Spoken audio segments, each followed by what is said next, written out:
Iris. Stryker, please, sit down. Thank you. How are you? All right. How's Alex today?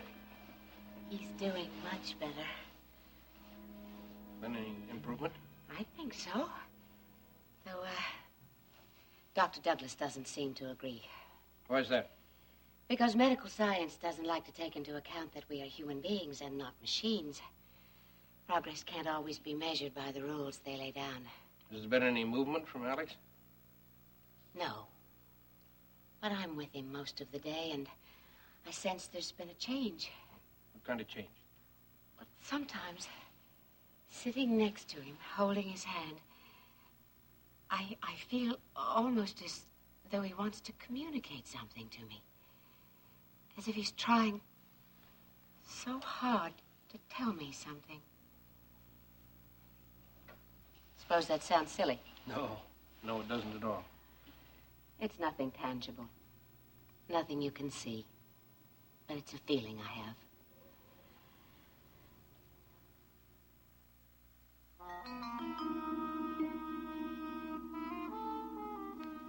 How do the police figure Joe killed this Bernie Stokes? Because he admitted it to Elena when he held her captive on the boat. I have something to tell you, Paige. What? Joe knew Chris. What? I sent him to Chris. What are you saying? I'm saying your husband may be an innocent man. I'm saying Joe Foster may have killed Chris Shaw. That can't be. Why not? You said yourself that Dennis is incapable of murder. Yes, and I believe that. But the murder weapon, Iris said that she found it right next to Dennis's hand. He was the only one there when Chris died. Maybe not. Maybe he wasn't the only one there. Do you think this Joe Foster killed Chris? Well, I don't know, but all I'm saying is it's highly possible. What do we do then? What do? We call the police.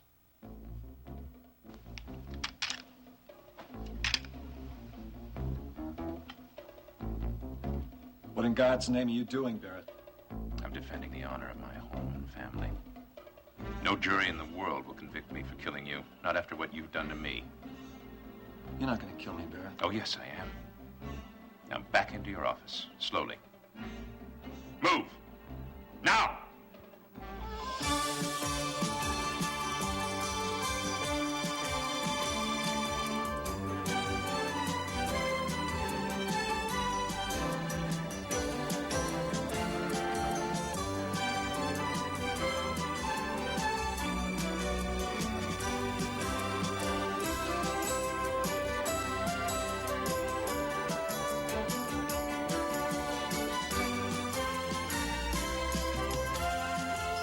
Texas, starring Beverly McKinsey. Oh. There. Stryker, you, said on the phone that you were on your way from the, DA's office. Yes, I did. Well, is something wrong? Well, not really. Did you talk to Paige? Yes? And didn't she corroborate Vivian's and my story for Yeah. Detective Donovan? Yes, she did.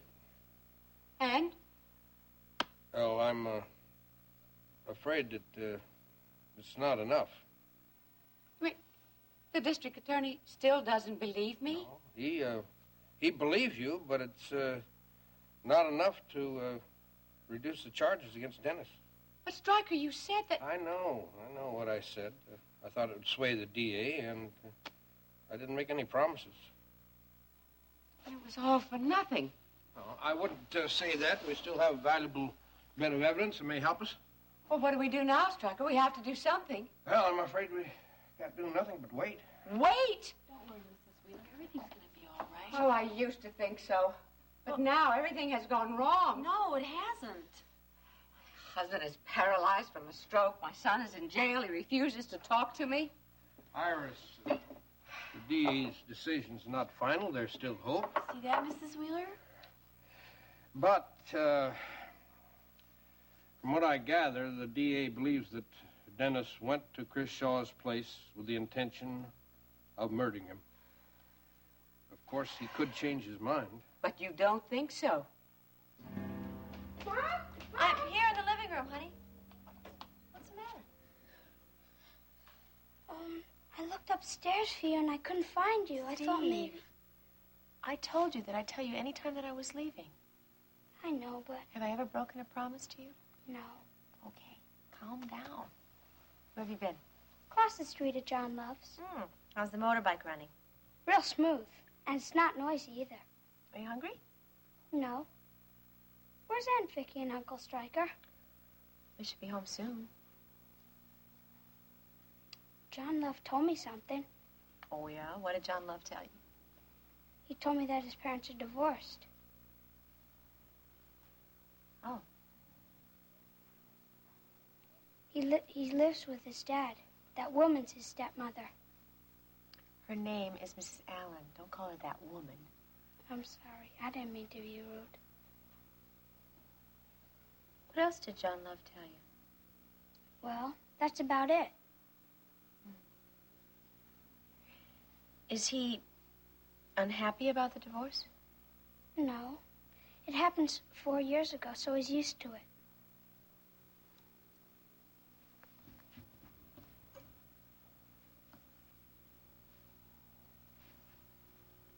Are you and Dad gonna get back together? No, Stephen. Not.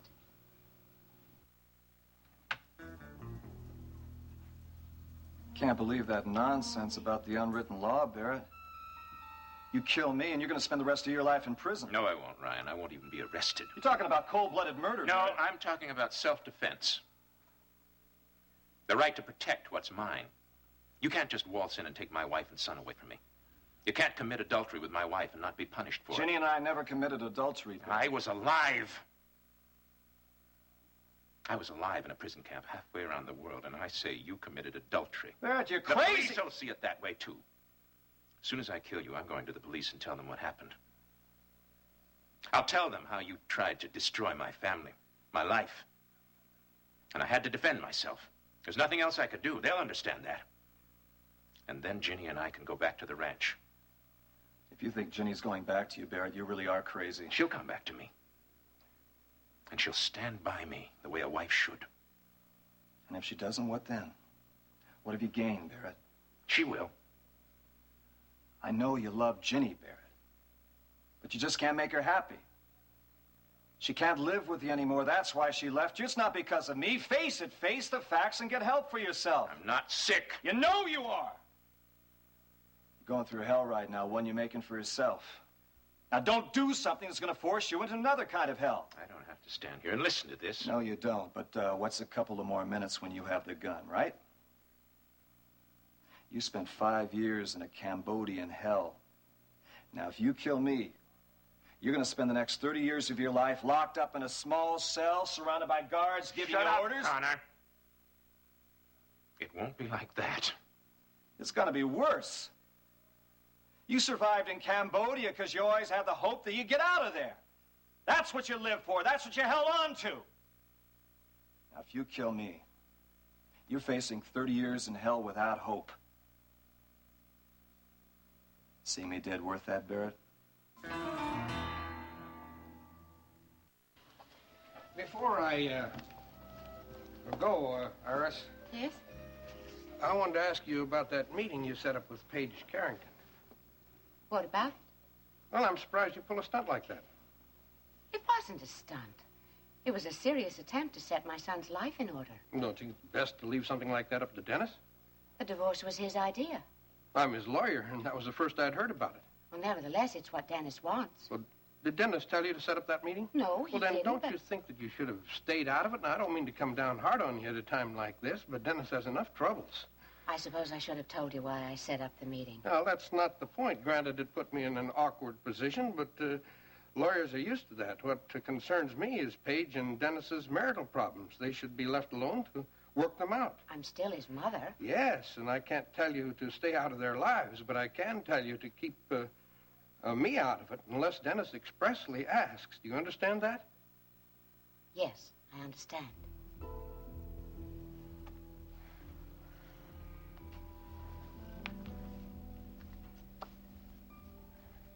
Honey, I'm sorry. I know you were hoping that things could work out, but it's just not possible.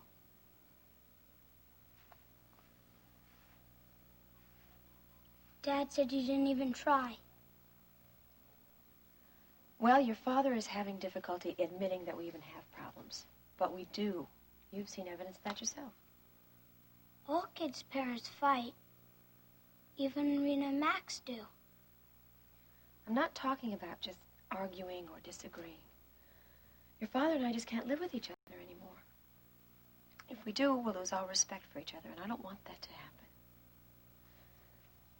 Your dad is a very honest, decent man. I'll always care for him. But the marriage is over. Did you argue a lot? More than I saw? Yes, we did. That's not good for any of us.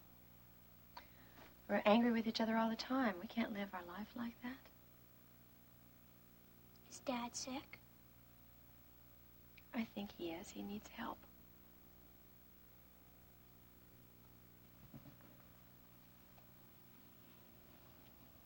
John Love told me he hasn't seen his mother in 4 years.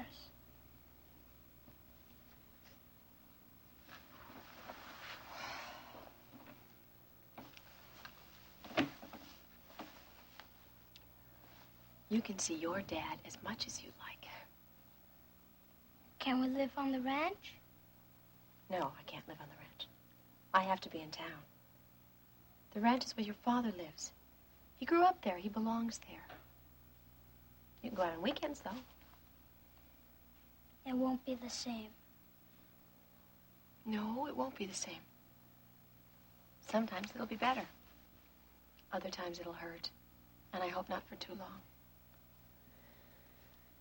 Stephen, you have to remember something that's very important. Whatever differences that your father and I have had, we both still love you as much as always.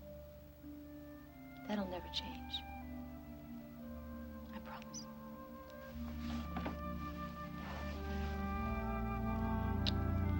If I can't have Ginny, neither will you. The hope of returning to Ginny and my son kept me alive in Cambodia. And now my only hope is seeing you punished for stealing them. Listen to It's Barry. justice, Ryan. It's all I have left. Simple justice. Repent, therefore, of this thy wickedness. And pray God the thought of thy heart may be forgiven thee.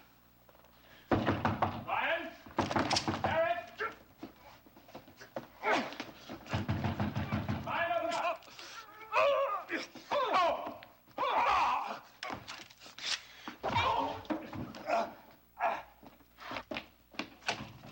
You all right? Yeah, I'm fine.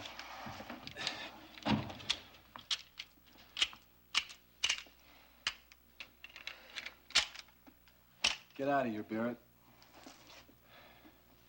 I'll be back. You can be sure of that. I'll be back to kill you, and no one will blame me. Ginny will blame you. No, Ginny's dead. Jenny is not dead. I just spoke with her. Go to her, Ryan. I'll take care of Barrett. You be all right? Yes? Barrett has no reason to hurt me.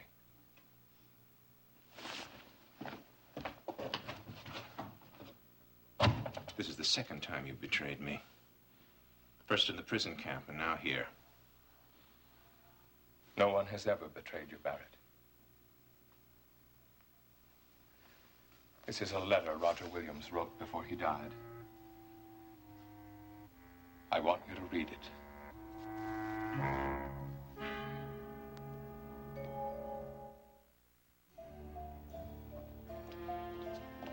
Mr. Bellman gone yet? He just left. I was going to suggest that you ask him to stay for supper. I did. But Mrs. Bellman is expecting him. He very kindly asked me to join them. Why didn't you go, Mrs. Wheeler? I can't leave Alex. You know that, Vivian. I can look after Mr. Wheeler. I wouldn't let him out of my sight. Why are you encouraging me to leave? Because I think you should get out of the house more. I know you want to stay home and take care of Mr. Wheeler, but I don't think you should shut yourself up here, away from your friends and everybody. I can't enjoy socializing with Alex in this condition. I know it's not the same, but I think it's important for you to get out from time to time. The only place I'd want to go is to see Dennis, and he won't have me. Mrs. Wheeler. Oh, Vivian, I understand what you're saying. And I appreciate it. Maybe I will go out. But only when Alex is showing some noticeable improvement. Is there something else wrong, Mrs. Everything is wrong. And sometimes I think I'm the cause of it all. Come on, get them shoes off you. Here. Come on.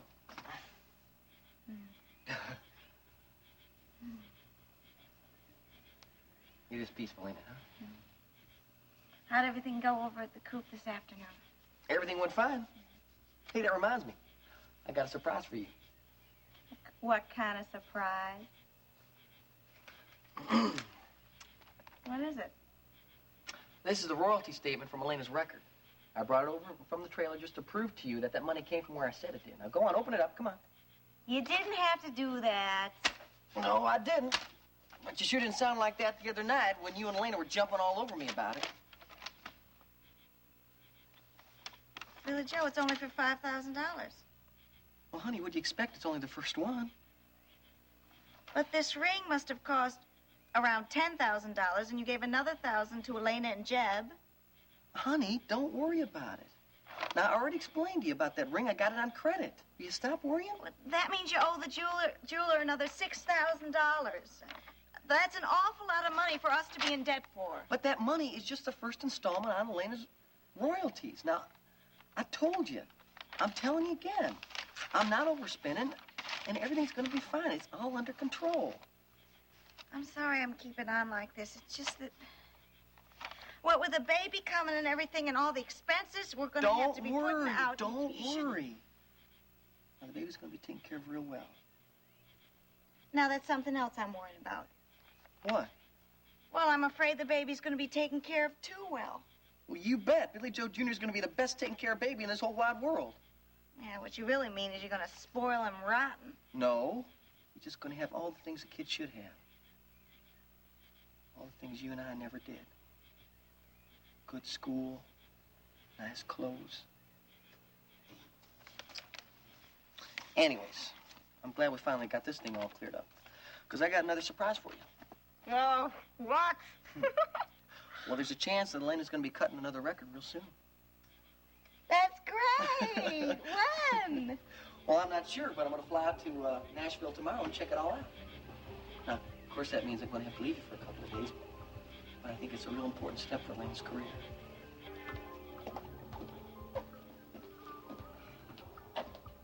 Calm down. I can't calm down. Not if there's a chance that Dennis could be released. I'd say there's more than a chance. The more I think about it, the more positive I become that Joe's tied up somehow with Chris's murder. And I just feel like a fool for not having thought of it sooner. Why should you? Everyone thought Dennis had done it. Everyone, including his own mother. What surprises me is... I don't know, Joe just doesn't seem like the type. Have you known him long, Peter? No, not long. I don't know him very well either. You know, he seems like a regular enough sort of guy. Why did you send him to Chris in the first place? Well, the guy kept getting in my hair, asking for different jobs. Wait a minute. I thought you said he was a sailor. Well, he was. He worked a couple of times on Lawrence Petroleum boats, but he said he was tired of shipping out. He wanted to stay in Houston for a while. Well, I'd found him a couple of jobs, but he kept coming back, so I sent him to Chris. Why did you send him? What was he doing for Chris? I don't know. I don't know. I never saw the guy again until he showed up here that night. I thought I was rid of him. I guess I was wrong. The important thing is to prove that he was at Chris's, because all of the evidence still points to Dennis. Yeah, well, that may not be easy, but I think that's where the police will be able to help. Yeah, right. They'll believe you.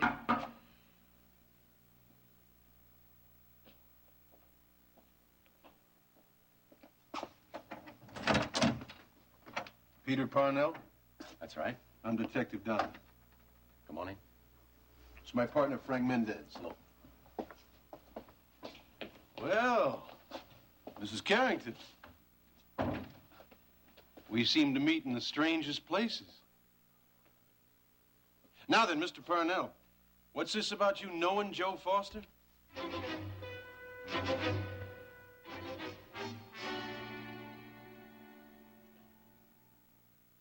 It's not true. None of this is true. It is true. You blocked it out of your mind because it's too painful to remember. No. I did the same thing, Barrett. All of us erased parts of our memories so we could live with ourselves.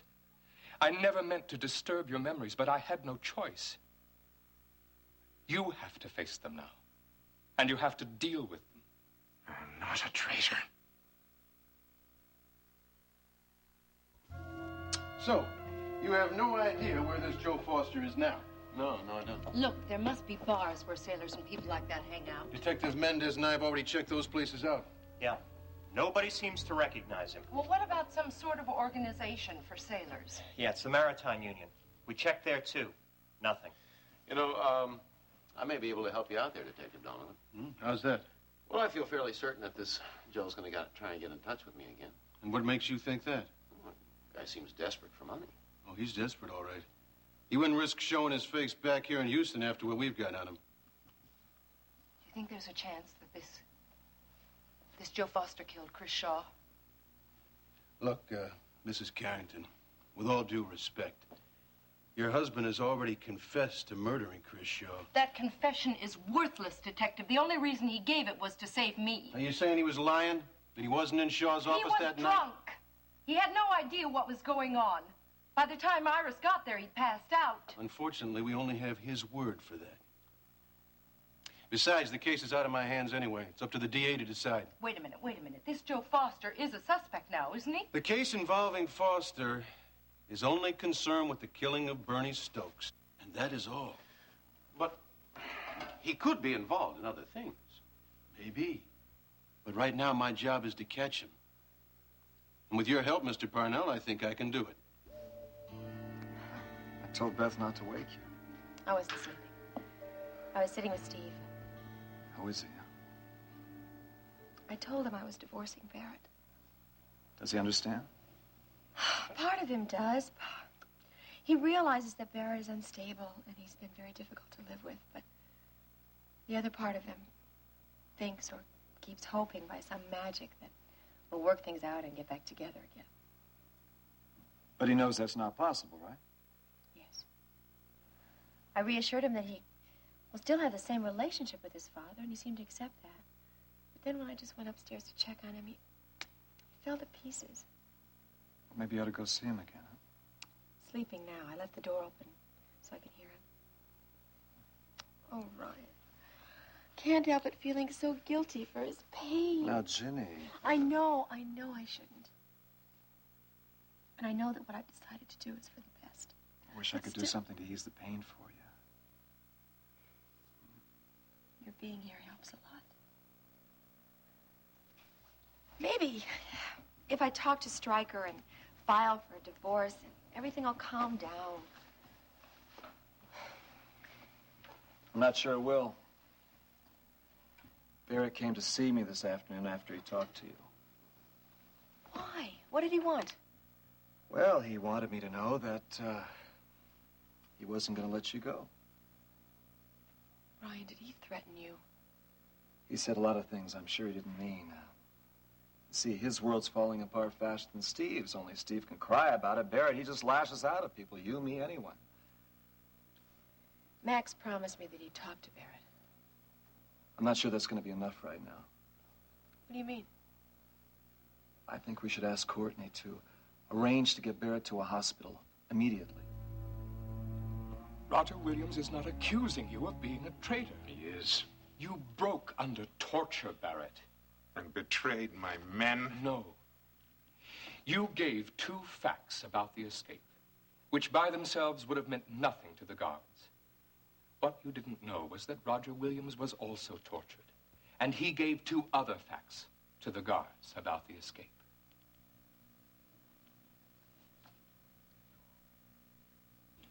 So all my men were killed.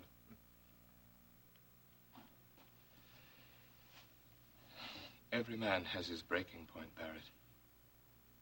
You held on for 5 long years, and finally you couldn't take it any longer. No one could blame you for that. I'm a military man. I'm trained to protect my men. There is a limit to any man's endurance, even military men.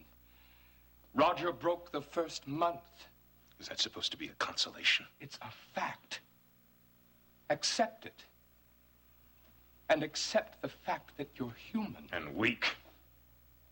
You were strong for 5 long years.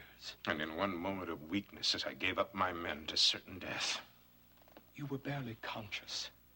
The guards had their rifles trained on Roger Williams. They would have killed you both. But my men would have been spared. No, they wouldn't.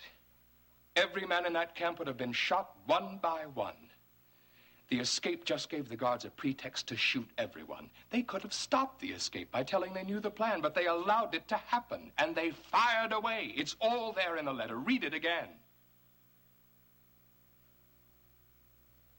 No. I read enough.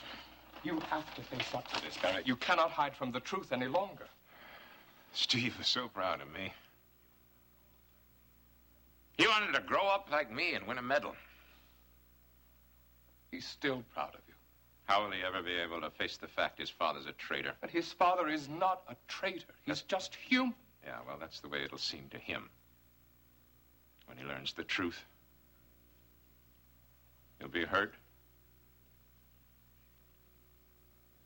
And ashamed of me. Barrett, I'll make a deal with you.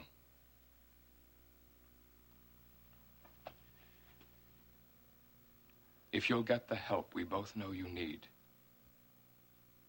I'll keep the letter a secret.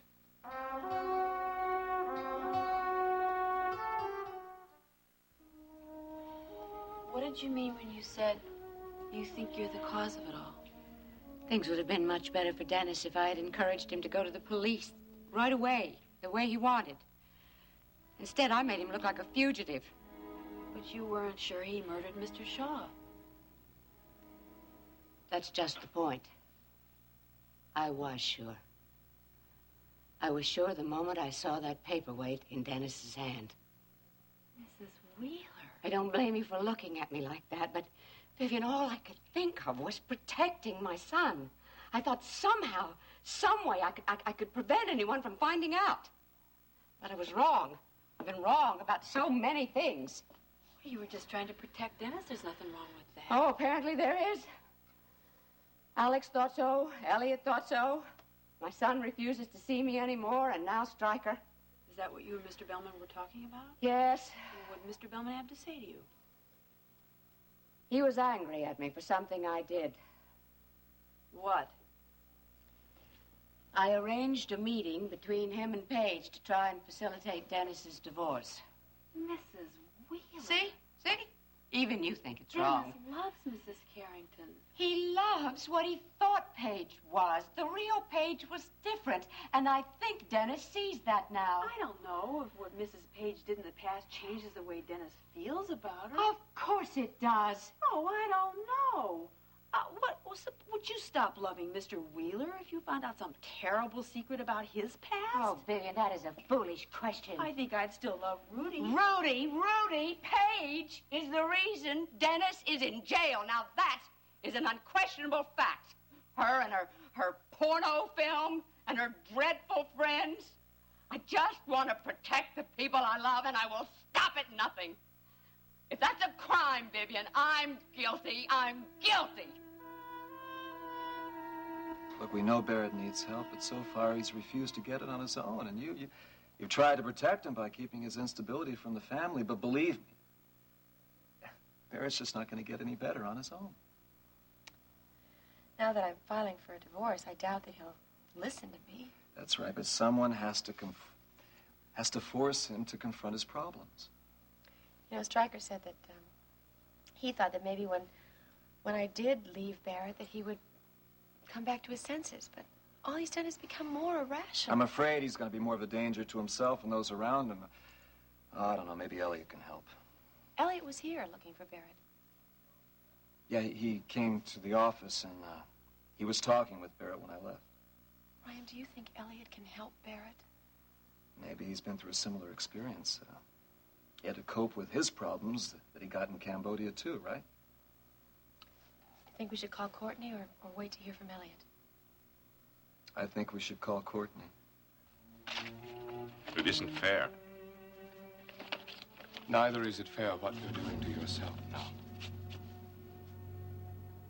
You need help, Barrett. I needed help, and I refused to admit it. I ended up almost killing Alex Wheeler. You almost killed Ryan Connor. What for? The war is over, Barrett. These people are not our enemies. Ryan took my wife. No. You forced Jenny out of your life the same as if you'd pushed her out the door. Don't you see that? We are our own worst enemies. But that needn't be.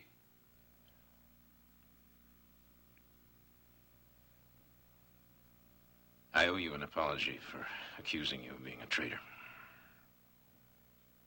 If I'd been tortured, the chances are I would have given away the plan every single detail. I doubt that. But fortunately, I was never tested. You were severely tested when you were wrongly accused of being a traitor. But I knew I was innocent. And you knew who was guilty. Perhaps I should have confronted you sooner. But I'd hoped it wouldn't be necessary, that you'd get help on your own. I'd hoped that you'd be allowed to unravel the mysteries of that experience slowly in order to deal with it less painfully. I resisted until you gave me no choice. Ginny often asked me to get some help. Barrett, I know what honor means to you. But its significance pales beside the torment you've inflicted on her and on yourself. Will you tell Ginny? I won't tell anyone. You have my word.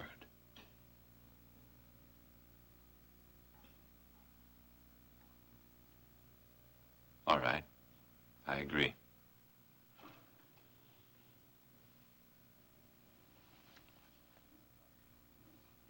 If you'd like, I'll call my doctor. No. Thank you, Elliot. I know what I have to do.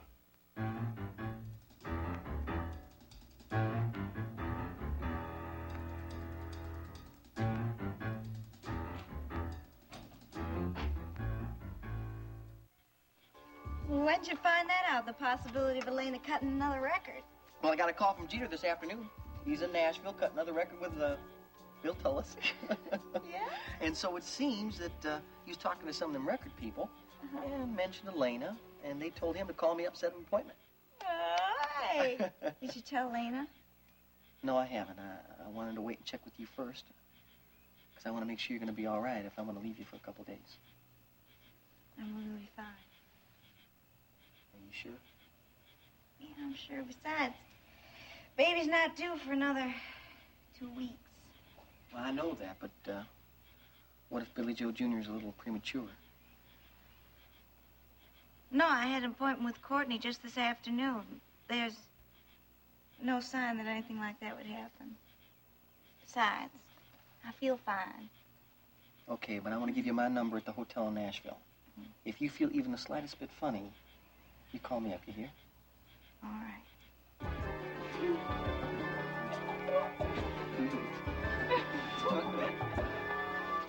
I'll be in touch. Fine. If I'm not here, I always let the hotel switchboard know where I can be reached. Good. Thank you.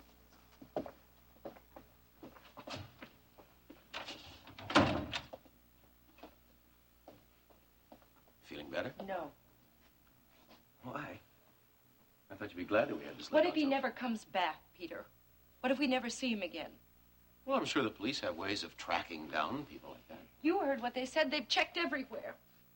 Besides, what if he isn't the one who killed Chris? Heard what Detective Donovan said.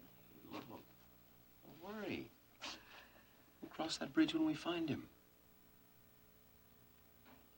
I can't thank you enough for what you've done. What have I done? Aside from not putting two and two together soon enough, for which, may I add, I still feel very stupid. Important thing is that you did and that we called the police. Oh, I think you're going to have your husband back home again before you know it.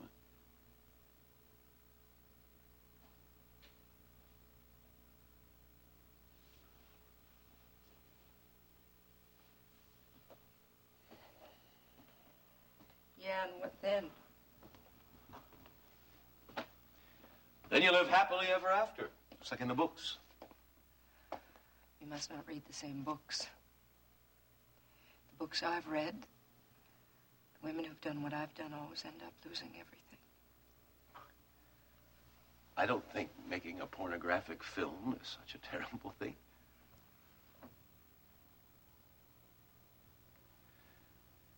You've never forgiven me for getting you involved in that, have you?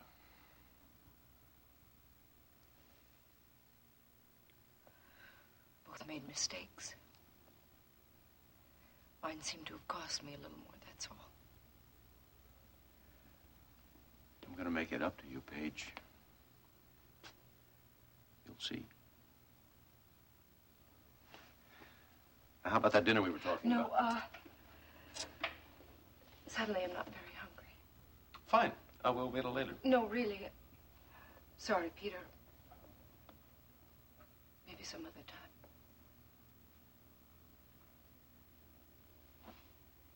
Sure.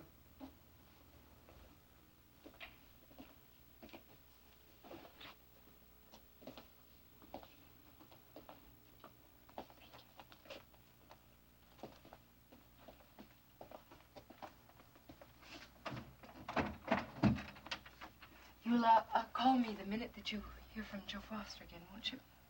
I will. Thank you again, Peter, for calling the police and taking care of everything. Goodbye. Bye.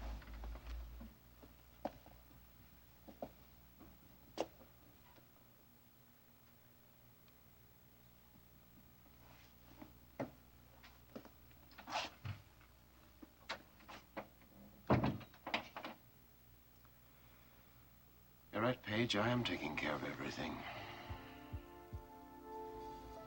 You just leave it all to me.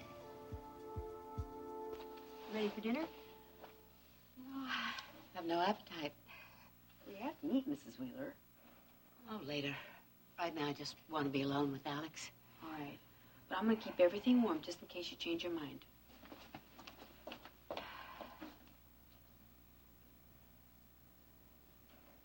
Alex. If only you could talk to me now. You'll never know how much I need to hear your voice, telling me everything will be all right.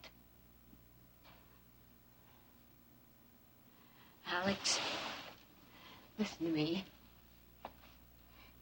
You can't leave me alone like this. I'm miserable. Can't you see that? I used to think I was so strong. But obviously I'm not, because I'm not able to help you. I need you, Alex. You have to come back to me somehow. You have to let me know that you understand.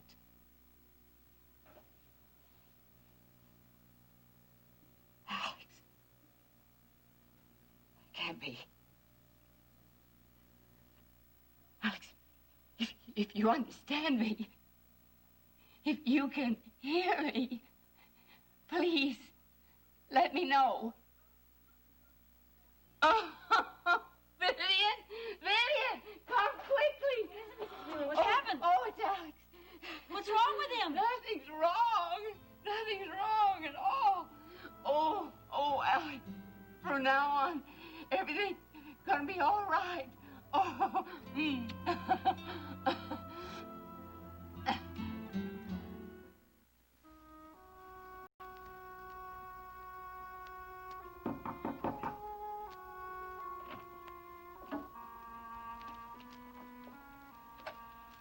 I thought I heard your car come up the drive. Hello, Grandma. Max told me what happened. I've lost Ginny. I've lost Steve. I have a medal which means nothing.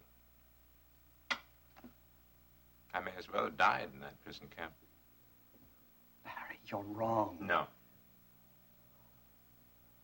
Barry.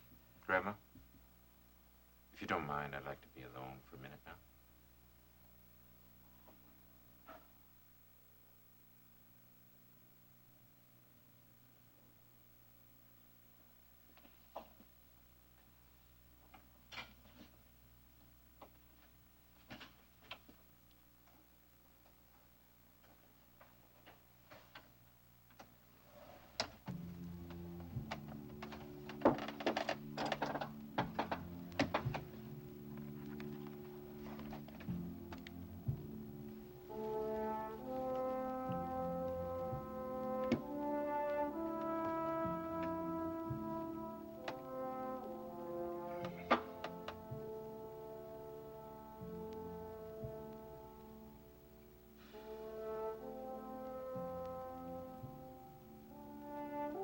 Almighty and most merciful Father, we have erred and strayed from thy ways like lost sheep. We have followed too much the devices and desires of our own hearts. We have offended against thy holy laws. We have left undone those things which we ought to have done, and we have done those things which we ought not to have done. And there is no health in us.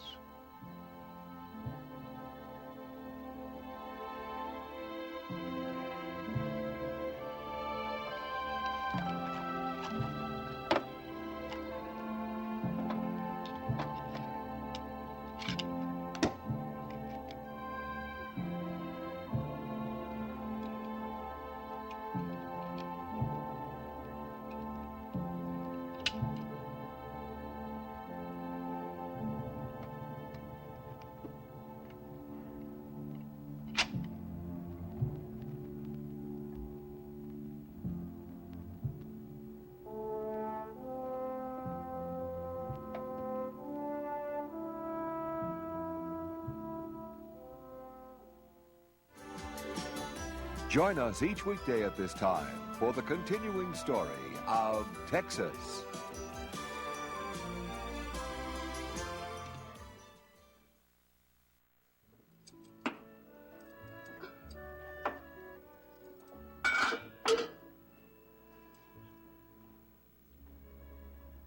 Honey? Do you have any money in the house? Well, sure, why? I think we may have a problem. If my chili and enchiladas don't turn out all right, you're going to have to go down to Burley's barbecue and get something for supper. Your supper will be just fine, honey. I hope so. Will you stop worrying?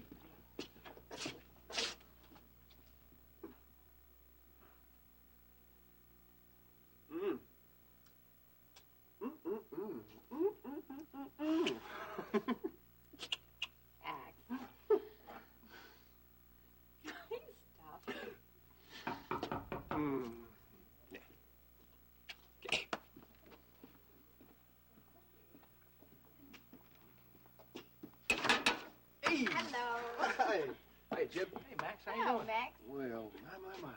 Don't you look pretty tonight, Elena? Well, thank you. So nice to have you all for dinner. I am glad to be here. I haven't seen you since you've been staying out at the ranch. Well, I called you yesterday because I wanted to come over and visit, but there was no answer. You must have been in Houston. Oh. I guess you've been pretty busy with Jenny, huh? Yes. You don't have to worry about your sister, Jeb. She's going to be just fine now. I know, thanks. I think she's going to be okay.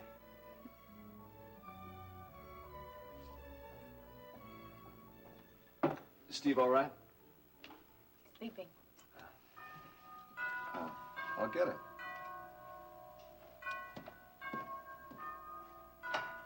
Elliot, come on in. Elliot, did you talk with Barrett? Yes, I did. How is he? Well, he's much calmer now. Though I do think Ryan was a very lucky man. Now, where's Barrett now? What do you mean, Ryan was a lucky man? You didn't tell her?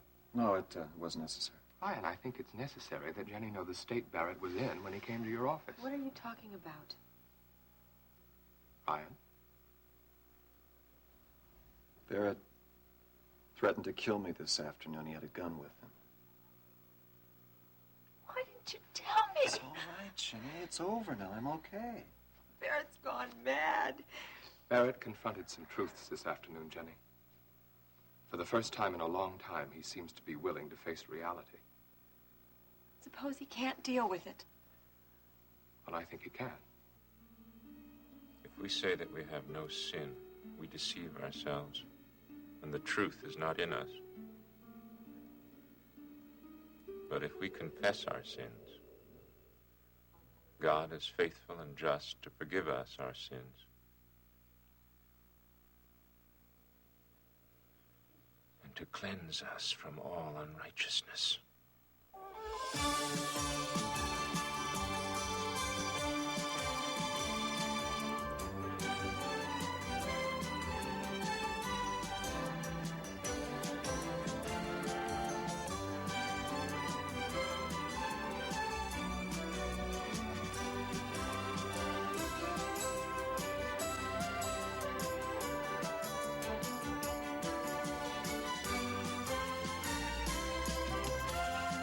Texas, starring Beverly McKinsey.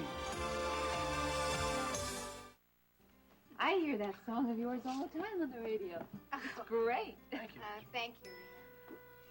To tell you the truth, I think all this attention is just a little overwhelming for me. You better get used to compliments, honey. Well, it's not that I don't appreciate it when people tell me how much they like my song, but I didn't do it on my own, you know.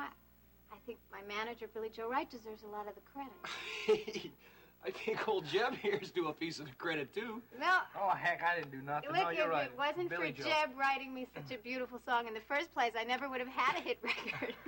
Speaking of hit records, when are you going to go back and sing at the Chicken Coop? Or aren't you doing that anymore? Oh, of course I want to do that.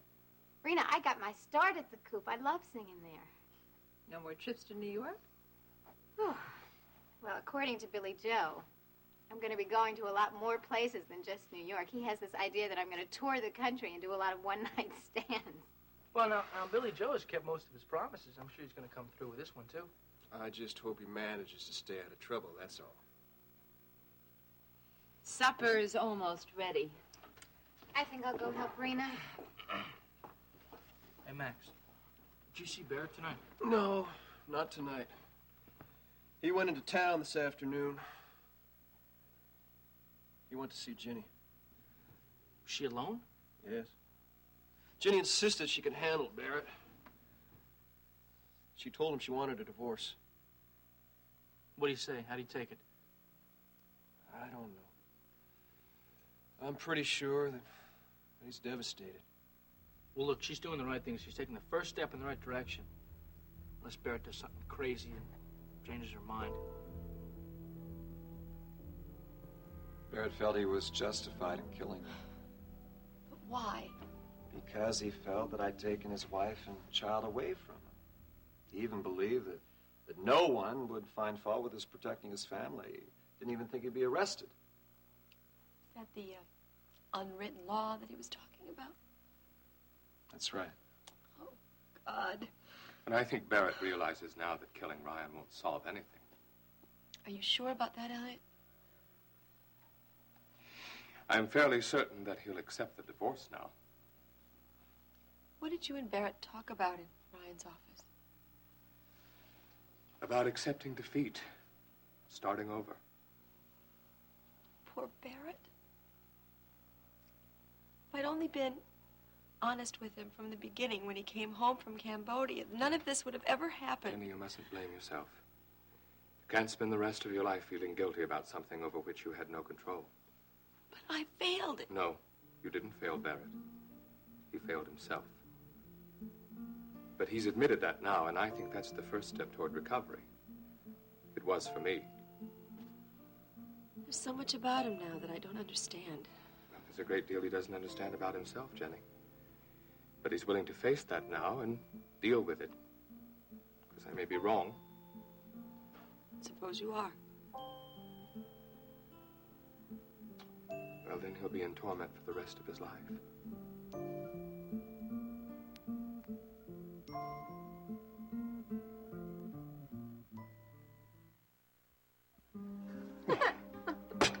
boy, was that good. Oh, it sure was. You know something, Rena? You ought to open up your own taco stand. You know, Oh, Rena's sure. Tacos, huh? All right. I didn't know she could cook that well. Rena can't cook very many things, but what she does cook is always good. Hey, Max, you see what's going on over at the Harper place? You been over there? Oh, when I saw those rigs coming in, I went over and checked it out, yeah. Ah, Justin, he never was one to waste time. You think they're gonna find any oil there? Not a drop. What are you guys talking about now? Well, we were talking about the Harper property. Oh, not now, honey. You've had such a lovely evening. Let's not spoil it by talking about Justin and his oil rigs, okay? Who wants coffee? Coffee for everyone. You need any help in there, Elena? Nope, it's coming right up. Well, in that case, I'm gonna get dessert. I thought you forgot to buy dessert. I looked all over for it. Max, where are you going? Get dessert. Now, why would my man leave the dessert in the bedroom? Beats me, Rena. Rena, close your eyes. Close my eyes. Got them closed? Closed. Max, what is it? Well, just wait a minute, let's see. Max, what is it? It's a cake house.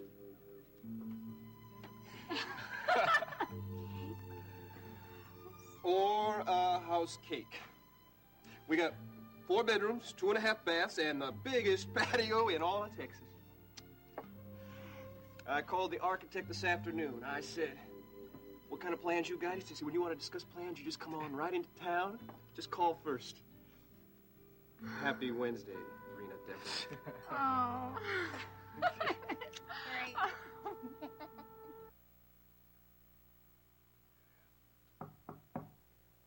Yes? Barrett, I want to talk to you. I can't talk to you now, Grandma.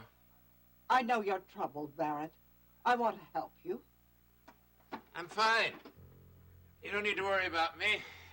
I've worked everything out. And now I have to write a letter to my son.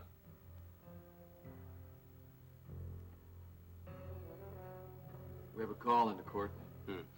Do you think she'll be able to talk her brother into getting medical help? Yeah, I think she can do that. What about Ryan? Do you think Barrett will try to harm him? No, I don't think that'll happen. He's already admitted that Ryan is not his enemy. That must be Courtney now. Beth must have answered in the kitchen. Did Barrett tell you where he was going? No. Maybe I should call the ranch and make sure that he arrived back there safely. Hello, Ryan. Elliot. Hi, Val. I didn't know you were home. I came in the side entrance. The phone is for you, Ginny. It's Kate. Hello, Kate? Ginny, I'm sorry to bother you, but I felt I had to call you. What is it? Barrett came home a little while ago. Is he all right? He's locked himself in his study, and he won't let me in. Kate, what sort of mood is he in? Well, he's too calm, too rational. Ginny, could you come out to the ranch? I'll be with you. Okay, I'm on my way. I have to go to the ranch.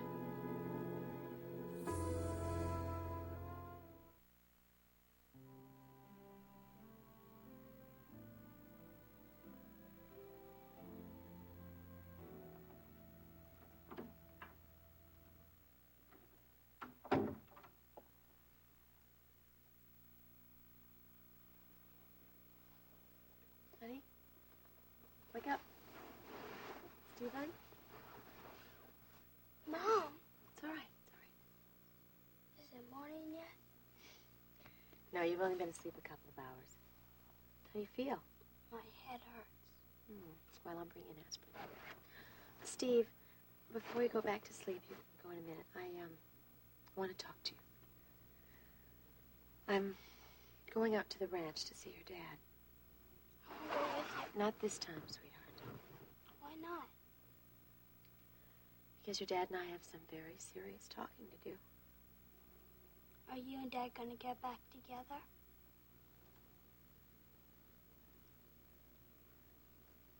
No, we're not.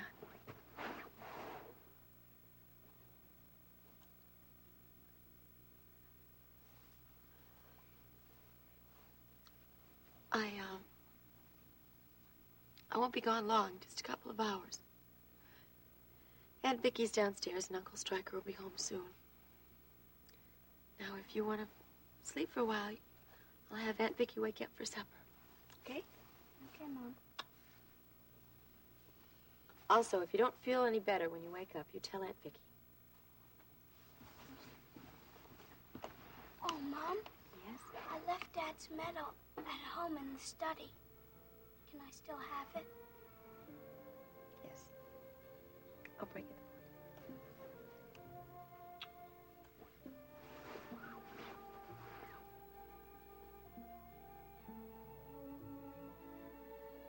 Elliot, how did you know that Barrett went to Ryan's office?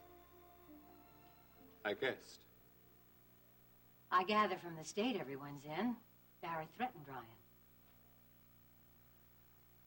Elliot, if it seems as though I'm prying, I apologize for that, but I'm concerned about Ginny and Steve.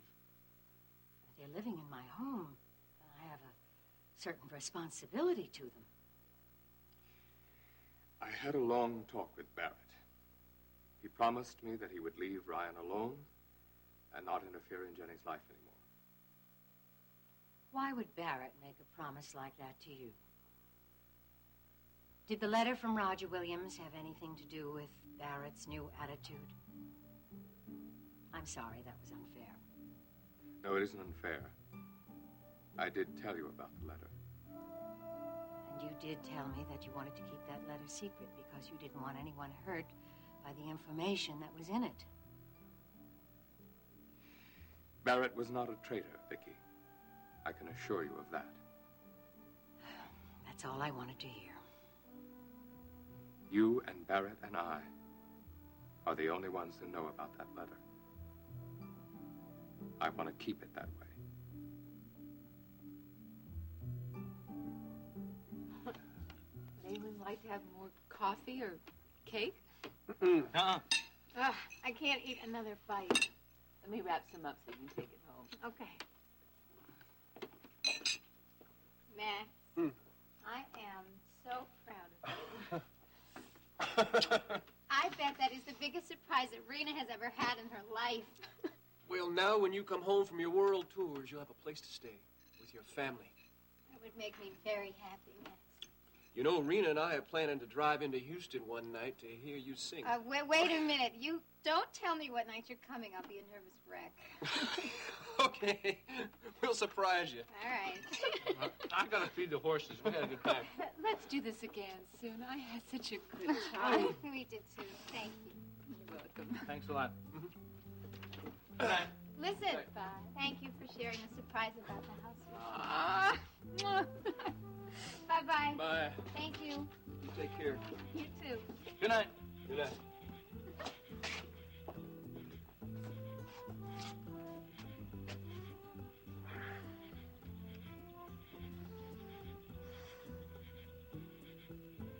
You happy?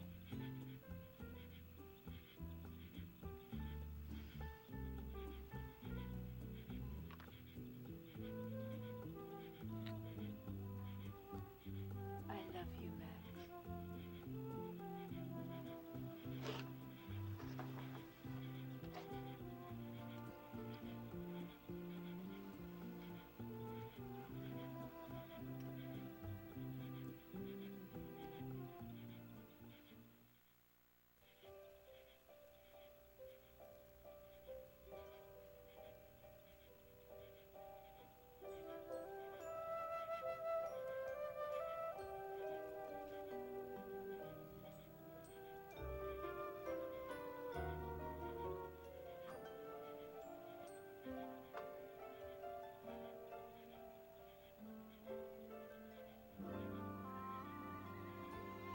I can't imagine this ranch without Ginny.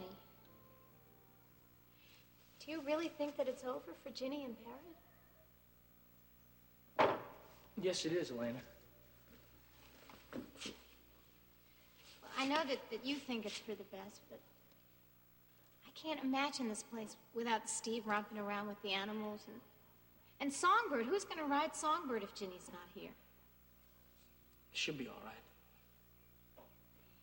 Yeah, I guess, but it's still sad, don't you think? Yeah, it is. Well, I mean, it's sad any time that the two people who have been in love drift apart, don't you think? Yeah, it really is. But you know, Ginny loved Barrett in the beginning. Of course she did. They had Steve. See, a lot of stuff has happened since then, you know? I mean, Barrett going off to the war like that, getting captured in Cambodia, held prisoner like that for 5 years. Yeah, well, if it was anything like that time that I spent on that freighter, I think I understand what he's going through. It's been awful for him. Yeah, it must have. You know, it hasn't been easy for Ginny either. I mean, you know, thinking that he was dead and fall in love with Ryan. I mean, I can't blame her. No, I don't blame her either. I just think it's sad, that's all. Yeah, it is.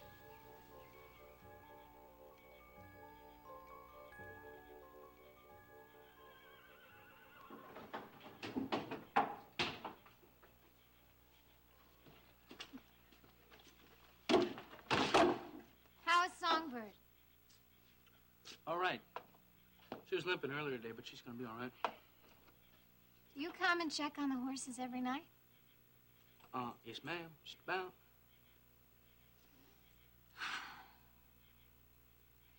Isn't the moon beautiful tonight? It's so clear. Yep. Boy, you should have seen it before sunset. It was like this big red ball of fire, you know? It was like it was going to explode. Aren't Max and Rena wonderful? Yep.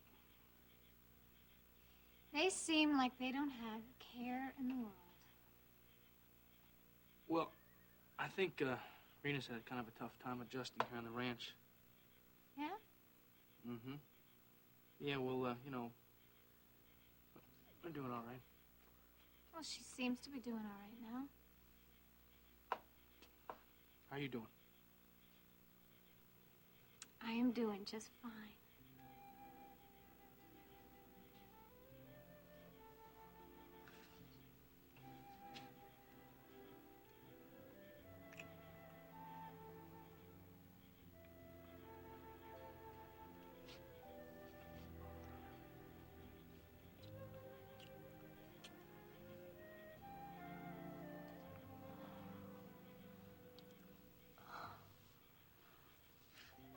Jeb, I love you.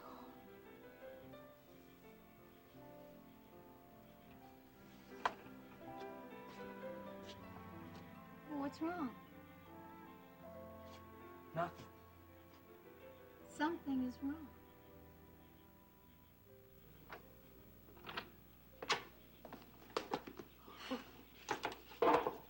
Are you all right? Yes, I'm fine. I know it'll be difficult for you, but I think you're the only one who can handle Barrett now. Well, I'll do the best I can, Kate. What did Barrett say to you? That he wanted to be alone. He said he wanted to write a letter to his son.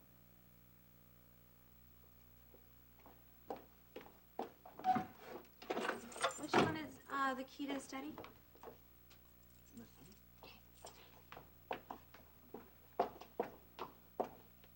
Now, I hate putting Ginny through this. She's been through so much already. Kate, you know that Ginny still cares for Barrett, don't you? And in her own way, she's always going to care for him. I know that, Ryan. She just can't live with him anymore. I wonder if he can live with himself. Well, we're all going to help him find a way. I promise. Please leave me alone, Grandma. Barrett, open the door. Barrett, if you don't, I'll unlock it myself. Ginny.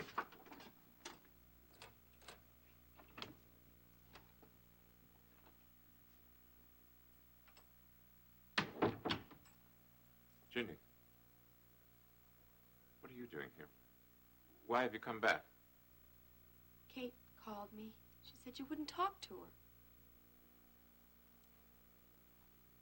I don't want to talk anymore. There's nothing left to say. Barrett, don't lock yourself up like this. Don't keep all that pain locked inside of you.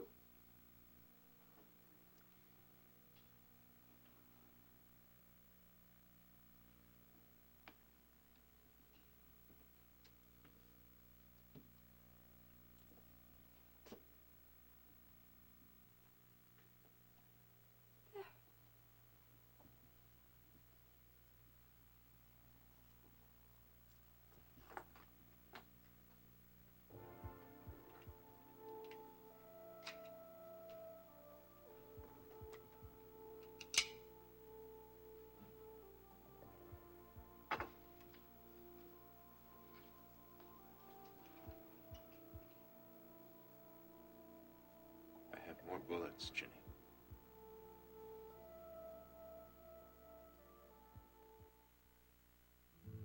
Elliot, have you seen Dennis today? Yes, I did. Oh, Vicky, I guess you should know. Dennis has asked Paige for a divorce. Oh. Because he feels it's best for Paige? Because he feels he'll never be free? Well, apparently he wants the divorce whether he's free or not. Oh, I don't believe he really means that, Elliot. He's so depressed. God, I just wish the DA would finish checking Iris's story. Well, Stryker is so optimistic the DA will reduce the charges. Still can't believe Dennis killed Chris Shaw. Whether in self-defense or in the heat of passion, I just don't think he's capable of doing it. Come in, sweetheart. Oh, I'm sorry. I didn't know you had company. Oh, it's all right. Do you still have a headache? No, ma'am. Do you know Elliot Carrington, Steve? No, I don't. Hello, Steve. Hi. I'm very glad we got a chance finally to meet. We're related, you know. Elliot's son is married to your Aunt Paige. Oh, sure, Dennis. I like him a lot. He's a real neat guy. Thank you, Steve. I must say, I think he's pretty neat myself. Well, I really should be going. I don't want to hold up your dinner. Stryker's holding up our dinner. If he's not home soon, we're going to eat without him. Goodbye, Steve. Bye. Goodbye, Vicky. Bye, Elliot. If you need anything, don't hesitate to call me. Thank you, I will. Bye. Good night. Well, Steve, are you too hungry to wait for Stryker for supper? No. I wonder why Mom isn't home yet. Well, she hasn't been gone that long, honey. She'll be home before your bedtime, I'm sure. I wish Mom and Dad would get back together again. I know, Steve. Sit down, sweetheart. You know, your mother didn't rush into this decision to leave your father. She thought about it for a long time. She tried very hard to make your dad happy. I know it hurts right now, sweetheart. But in the long run, you and your mom and your dad will be happier this way. Is it me, Jeff? Have I done something? No, of course not. Well, then what is it? It's nothing, Elena. Now, Jeb, don't say that it's nothing. It isn't nothing. I mean, every time that we kiss, you pull away from me and you stop. Elena, It's making me feel like, I don't know, like I'm not enough for you. Like I've done something.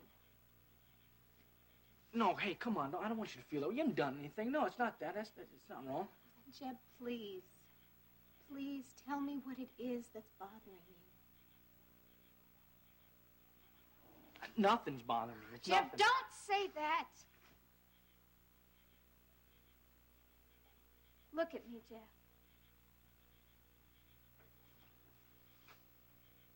Don't you want me? Elena.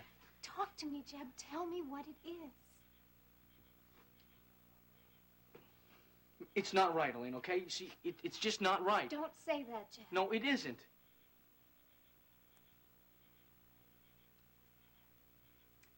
Is it because I've never been with another guy before? Is that so terrible? No, hey, listen to me. That's not terrible. That's good. That's real good. You see, the thing is, I feel kind of funny about it, you know? But you didn't feel funny with Courtney. Yeah, but Courtney wasn't. Courtney and I were going to get married, see? That does not matter. Yeah, it does. It does matter. Jeff. I want you. I want you so much. Elena, I want you too. See, the thing is, though, first time, it's a big deal. It's got to mean something. But it will, Jeff.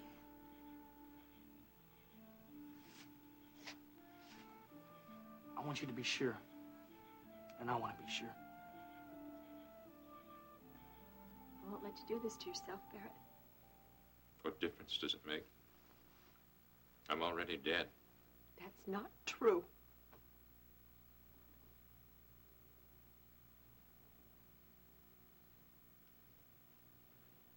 I promised Steve I'd bring this back for him. It's worthless. Just like my life is worthless. I don't want to hear that kind of talk, Barrett. I face a good many unpleasant truths tonight. And this is the answer you've come to? To kill yourself? Leave me alone, Jenny. Do you know what this will do to your son? Same thing that your father's suicide did to his children. Is that what you want? Jenny. Is that what you're going to leave him with? Do you want him to feel guilty the rest of his life because he wasn't able to make you happy? He had nothing to do with it. He doesn't know that. When he's older, he'll understand. No, he'll never understand. He blames himself for our separation now. And he'll blame himself for your death. Barrett, I know the pain that you're suffering. But don't inflict that pain on Stephen. He's had enough pain already because he's torn. He has to choose between us. I'm sorry that I put him in the position of having to choose. In time, he'll be able to deal with that. But this, there's no way he will ever be able to deal with this. Jenny, I don't want to live anymore. Barrett, if you destroy yourself, you'll destroy our son. Is that what you want?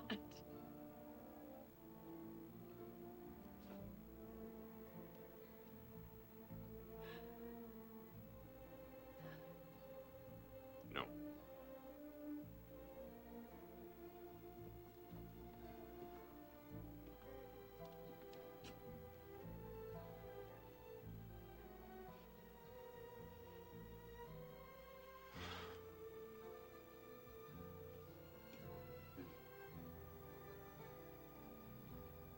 Barry, there are people who can help you.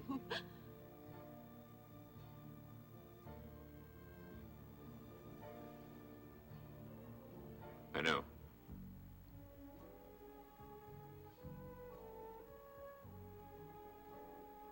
And I will get help.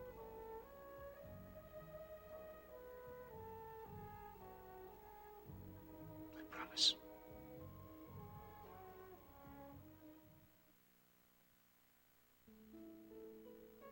Darling, Mm. what made you decide to move me out? Lots of things. Like what? Mostly like wanting to make you happy. You've always wanted to make me happy. Yes. But I was scared. Scared of what? Scared of the future. Oh. Well, I was afraid that our marriage wasn't going to work out. Scared that the cattle were going to die off, all sorts of stupid things. Then I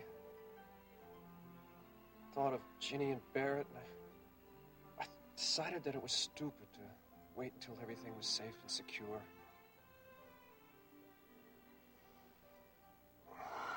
Baby, so happy to hear you say that. I'll find a way to pay the mortgage somehow. And I'll just stop worrying about all those things that don't really matter.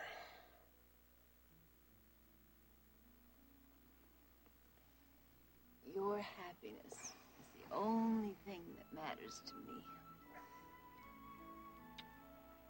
You know, I'm really looking forward to building our house. I'm gonna make sure it's built right. I'm gonna make that house, I'm gonna build it so it lasts for generations.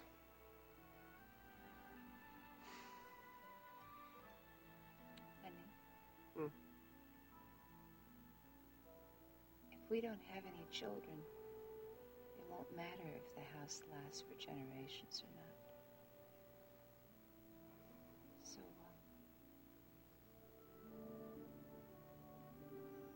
maybe we should think about having a family.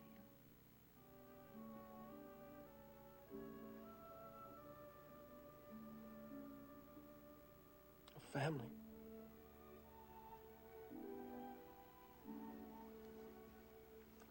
Yes.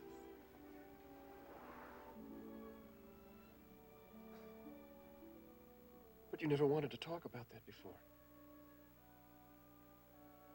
I know.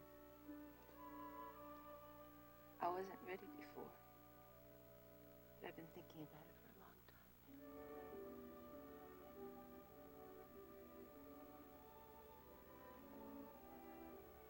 How would you like to be a daddy?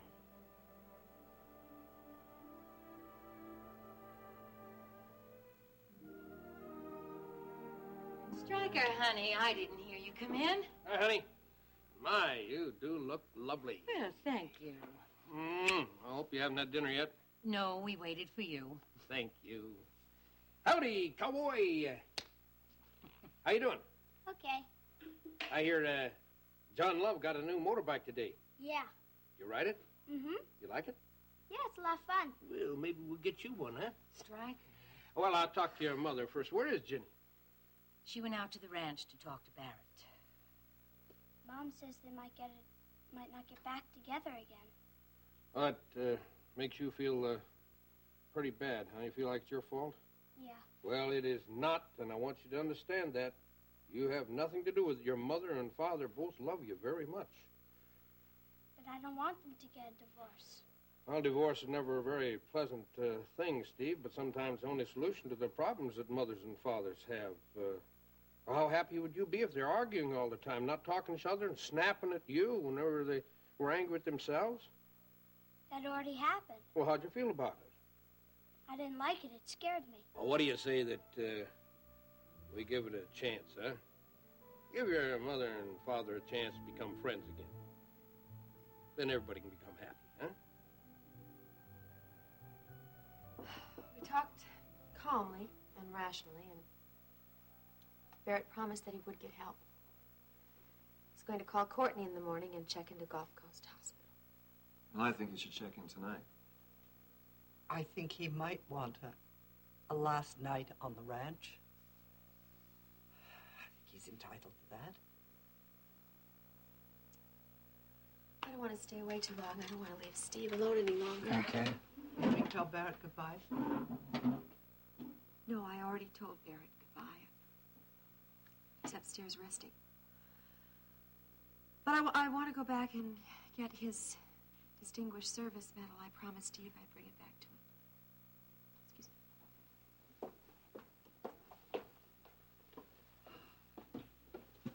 She's quite a girl. I know. You will take good care of her, won't you? Oh, I sure will. Don't have to worry about that at all. And Steve, you will look after him as well. Of course I will. I'm going to take very good care of both of them. What about you? You going to be all right? Oh, yes. While Barry's in the hospital, Max will take over running the ranch. When Barrett comes home, what then? I'll help him build a new life. You know that Ginny wants Steve to be a real big part of Barrett's new life. Yes. And I hope that will be possible for both their sakes. Kid, I want you to know that I'm going to guide Steve, and I'm going to counsel him, and I'm sure going to love him, and I'll never try to take Barrett's place. I promise you that.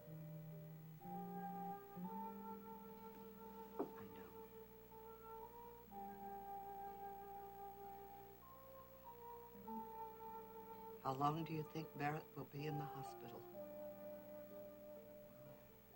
I don't know, a couple of months at least. But I do know that the doctors are going to do everything they can to heal him.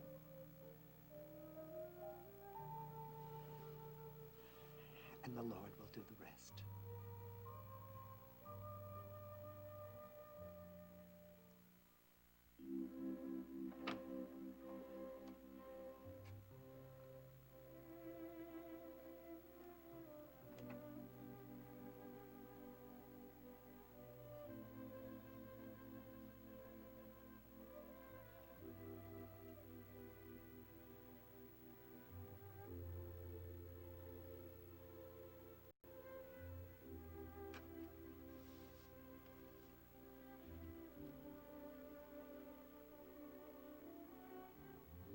Dearest Ginny, I will keep my promise to get help, but I cannot stay in Texas. I'm heartily sorry for all the pain I've caused you.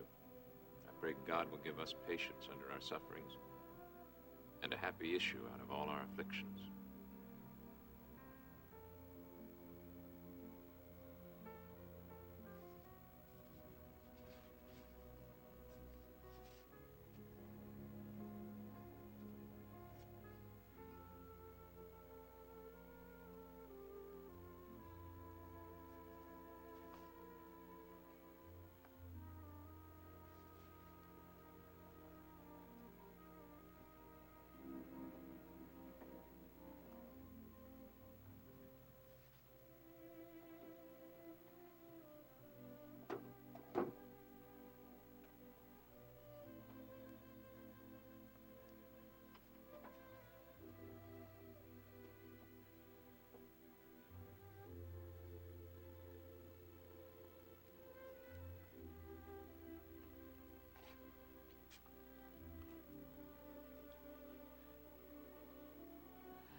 Dr. Douglas, you don't seem to understand what I'm saying. My husband is beginning to recover because he's in our home again. Because he's around people who love and care for him. Mrs. Wheeler, I agree that your husband's progress since he's been returned home has been nothing short of miraculous. The doctors here told me that Alex was totally unaware of his surroundings. I know that. But it's just not so. I see it in his eyes. He knows I'm with him. When I ask him a question, he squeezes my hand. Mrs. Wheeler, I'm aware of that. Now, all I'm saying is that in order for him to continue his progress, he must return to Gulf Coast. And I say you're wrong. Mrs. Wheeler, this is the only place where he can receive the specific benefits of diagnostic and therapeutic procedures. You simply aren't equipped to carry out those things at home. Then I'll see that I am. It's that simple. Mrs. Wheeler... I have already checked into having an elevator installed so that Alex can be moved to our bedroom on the second floor. And whatever other equipment is necessary, I'll have it brought in. That's highly impractical. That's your opinion, Doctor. It was also your opinion that my husband would never recover from his stroke. I said there was a chance. Just as there's a chance now that he won't continue to improve unless he's readmitted to this hospital. I'm sorry, Doctor. My husband will not be brought to this hospital and cared for by strangers, and that's final.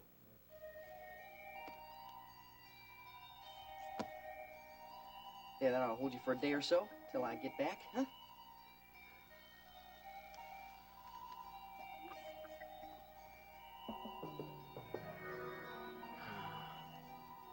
Sooner or later, I gotta find me a better place to hide you guys, you know that?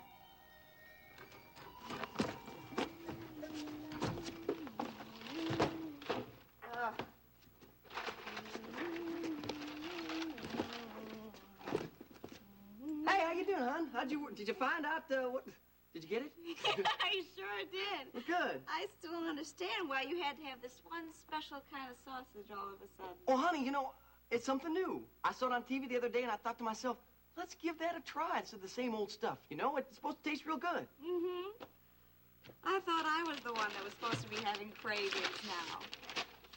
Well, I guess I'm just getting them, sympathetic vibration that daddies give every once in a while, you know, huh? I guess so. Besides, I think it might be a good idea, you know, if I had a nice big breakfast to start off the day before I leave for Nashville, huh? Yeah. I'm checking to see what flights you got going to Nashville, Tennessee. From Houston. That's the only one? What about the other airlines?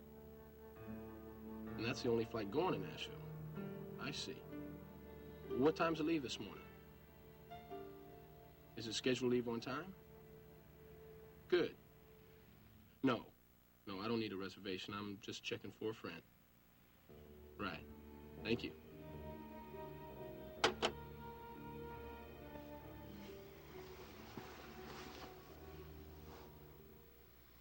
Max, honey, wake up. It's 9 o'clock.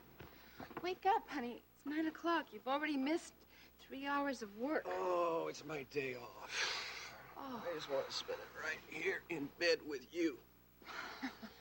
You deserve the day off. Unless you want me to make an appointment with that architect to talk about our new house. Darling, I think we should figure out exactly what kind of house we want before we talk to an architect.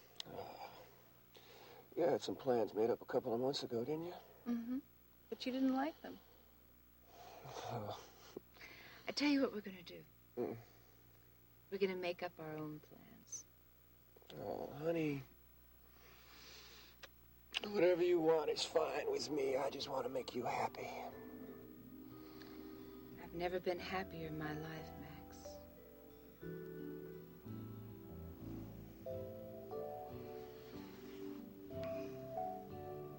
Me either. I love you, Rena Decker. I love you, Max.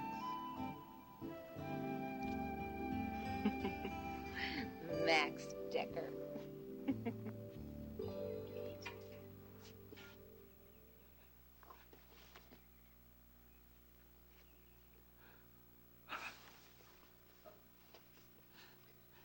Barrett called me this morning.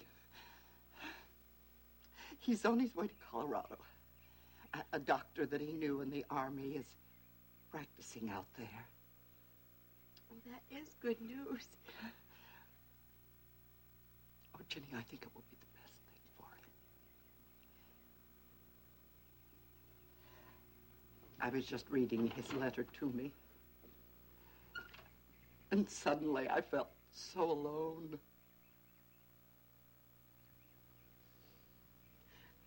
You You don't have to be lonely, Grandma. Until Dad gets well, I'll take care of you.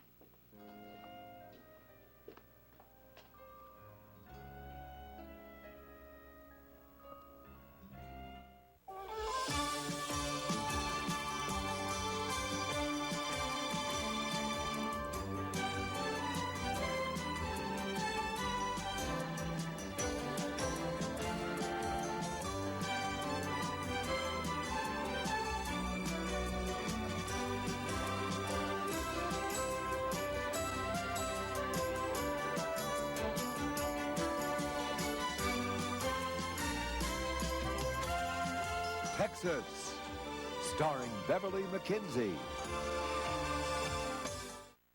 Have a seat. Hey, thanks. Rick, you sound a little mysterious on the phone earlier. Yeah, I'm sorry about that. A lot of people wandering in and out. It's pretty busy around here between 7 and 9. Something's on your mind, isn't it? You want to tell me? Well, I want you to know that I've given this a lot of thought, and I know it may sound pretty way out to you, but I think there might be something to it. Does this have anything to do with your investigation of World Oil? It started with the investigation, but it all leads back here to Houston in the Dennis Carrington case. Well, then maybe you ought to tell Stryker first. Well, let me test my theory on you first. If it doesn't sound too crazy, then I'll talk to Stryker. Thank you for sharing this with me. I'm sorry you lost Barrett, even for a little while. You don't know how much it means to me to have you and Steve here. It means a lot to us, too. How did Steve react to Barrett's letter?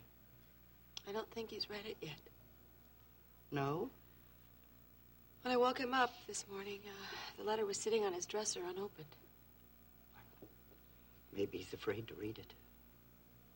I told him why Barry was leaving and how very much he loves him. I tried to reassure him that none of this is any of his fault. He doesn't want you to divorce Barrett, does he? No. Well, he'll accept it in time. I don't know if he's ready to do that yet. I don't think he's can deal with it at all. Well, if he reads Barrett's letter, he'll be able to deal with it. I'm afraid he's going to try to postpone it as long as he can. Oh, don't let it go on too long, honey. No, I won't. I just wish I had known what was happening between you and Barrett. I kept thinking we could work things out, Kate. You did all you could. I'm just sorry that it was such a difficult time for you. It's over now. My only regret is that I didn't help Barrett. I tried. I really tried. Oh, Jenny. You helped him. You saved his life last night, didn't you?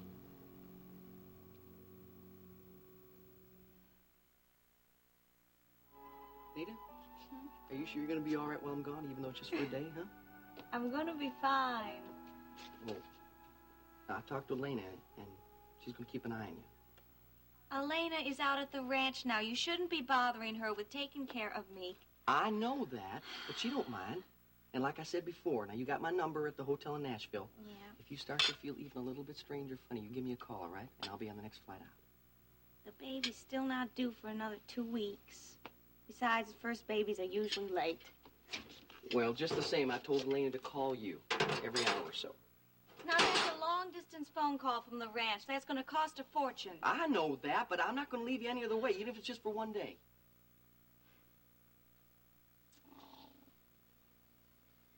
Something else, Billy Joe. Hey, if I don't get a move on, I'm going to be late. That's what I'm going to be. I Now, are you sure you packed everything here? Yeah, I'm sure I did. Well, maybe I better check. I don't want you getting hotel and getting ready for the meeting and find out you didn't bring your socks. No, honey, no. It's just for a day or two, Nita. And besides, I did pack my socks. Oh? Now, look, I got to move on here. Otherwise, I'm going to miss my flight. All right. Well, how much does it cost to take a flight to Nashville? Why? I was wondering.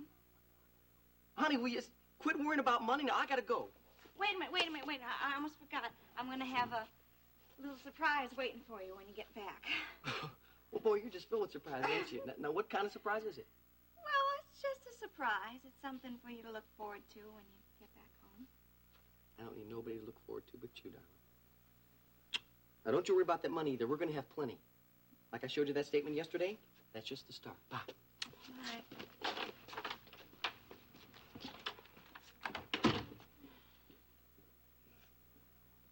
Oh, Billy Joe, I hope you like the surprise.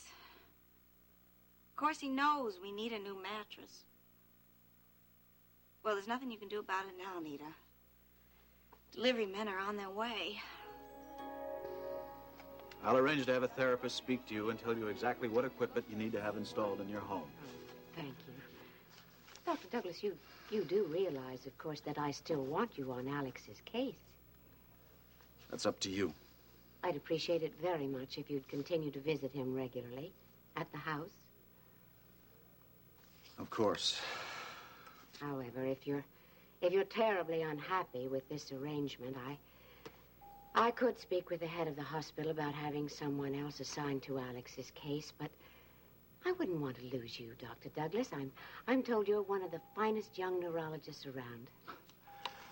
Mrs. Wheeler, I'm not going to lie to you. I'm not happy at all with these arrangements. They go against everything I've ever been taught about medical practice. You're still young, Doctor. You haven't learned to trust instinct yet. You know, sometimes it's more important than textbook learning. Iris! Doctor. Dr. Douglas, I hope I'm not interrupting anything. No, not at all. The doctor and I have just finished conferring about Alex. I'm sure happy to hear Alex is doing better. Hope you can stop by the house later today and see him. I certainly will. First, I have some business to attend to. Here at the hospital? Yes, Ryan asked me to speak to Ricky Decker. You knew he was here in the hospital recovering from a gunshot wound, didn't you? Yes, I read about it in the papers. Well, Ryan thinks that Ricky might know something that affects Dennis's case. Dennis? Oh, what could Ricky possibly know about Dennis's case? Well, before Alex had his stroke, he sent Ricky on an assignment to investigate something from World Oil. That's all I know. Perhaps you'd like to go with me and find out what this is all about? Oh, indeed I would. Excuse us, Dr. Douglas? Oh, certainly. I'll be in touch with you. Thank you, Doctor. Dr. Hobus, 466. Dr. Hobus, 466.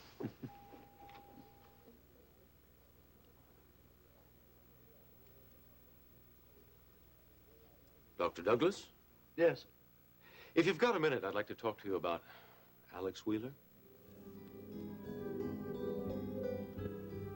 Barrett was so despondent last night. I was afraid he'd destroy himself. That's why I asked you to come out to the ranch. Barrett faced a lot of painful truths last night. He decided to start a new life. Start over again. That's all that matters, isn't it? Yes. That's what matters. Oh, thank you. I remember when Barrett went off to Texas A&M for 4 years. And then his first assignment in Europe. And after that, his tour of duty in Southeast Asia. But I always knew he'd come back home eventually. I think he'll come home again. Jenny, I'm not so sure. I have a feeling... Kate, he has a son. When he gets well, he'll come back again.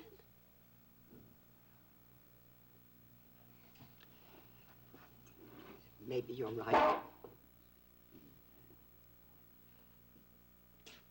Ryan called me. He told me. You know, in some ways, Ryan reminds me of Barrett. kind, thoughtful, loving. I know he's going to take very good care of you and Steve.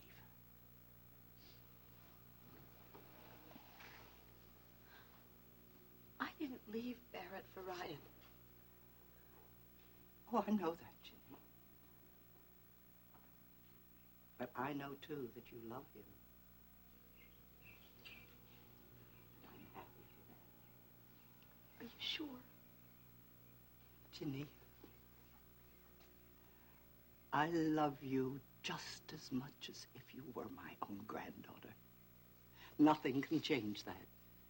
That's very important to me. Now, I supported you and Ryan when we all thought that Barrett was dead. I wanted you to go on with your life, not waste it. Or Steve's. And I feel the same way now. Whatever plans you and Ryan have, you have my blessing.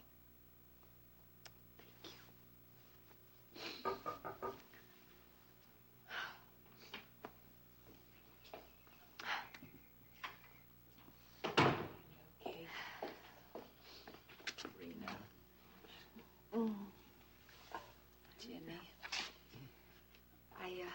I talked to my parents this morning. My father told me that Barrett left the ranch. Yes, I was going to call Max. You know, we're going to have to run the ranch by ourselves for a while. Max will do everything he can to help. I know that, Rena. Is he at the cabin now? No, he went to the stables. Well, I think maybe I'd better go have a talk with him.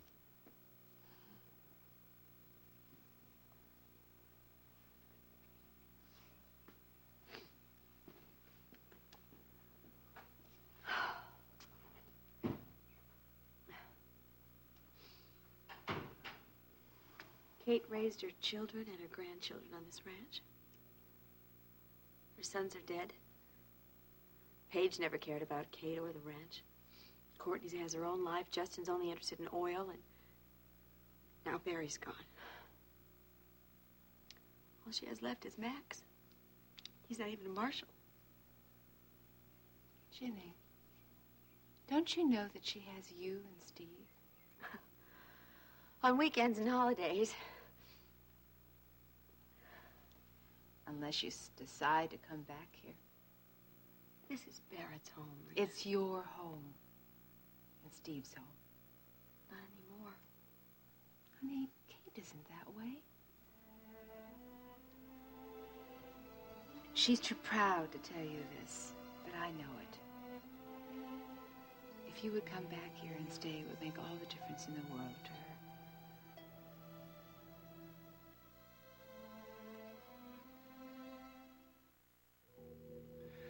I'm a business associate of Alex Wheeler's, and I was, wondering how he's doing. Well, he's doing much better. Well, I'm glad to hear that. For a minute there, I wasn't quite sure. What do you mean? Well, I was, here visiting a friend of mine, and, then I saw you talking to Mrs. Wheeler just now, and it looked like there might be some kind of a problem. Well, there is a problem, but it's not with Mr. Wheeler's health. Well, not directly, anyway. I don't understand. Well, you see, I've asked Mrs. Wheeler to bring Mr. Wheeler back into the hospital now that his motor faculties seem to be returning, but she... I beg your pardon. What about his motor faculties? Oh, well, they're improving. Alex can move now? Yeah, that's right. Oh, that's the first I'd heard of it. Well, it just happened yesterday. He's only got movement in his left hand right now, but still, that's a very good sign. Yes, of course. That is a very good sign. Tell me something, Doctor. Has, Alex spoken yet? No, not yet. But he should. It's only a matter of time, as long as he has the proper care and treatment. I see. He's aware of his surroundings now for the first time. His general condition, I'd say, is improving. Well, I'm glad to hear that. I'll have to stop by the Wheeler house and pay Alex a visit. Stryker tells me you were doing some investigating for my husband. That's right, I was. Ryan says it has something to do with the problem of World Oil? Yeah, in tanker leasing. Alex wanted me to travel around to several different ports and just nose around, see what I could come up with. Is that what you were doing in New York? Well, no. In fact, I went to New York to hear Elena sing. New York wasn't even supposed to be part of the investigation. But then Elena got kidnapped, and you read about the rest. What does Elena being kidnapped have to do with the investigation Alice sent you? Well, it turns out that the ship that Elena was being held captive on was one of our boats. Tanker belonged to World Oil? Yeah. It's being leased from us from Lawrence Petroleum. Now, that's owned by two men, Jim Lawrence and Pete Parnell. Ginny, did Barry take the gun with him? No, it's in the study. I would have been terrified. No, Rena, you would have been as angry as I was. Thank God you talked him out of it. I'm glad you didn't tell Kate. Kate realized that Barrett was almost over the edge. I think part of her wanted to know the truth, but part of her didn't. It's much better this way, Ginny. Are you sure? Yes, because now Kate can believe whatever she needs to believe. Did you tell her that Barrett tried to kill Ryan? No. I didn't see any reason for her to know that. Do you? No, I don't think so. Do you have any idea what Elliot might have said to Barrett to convince him to leave you?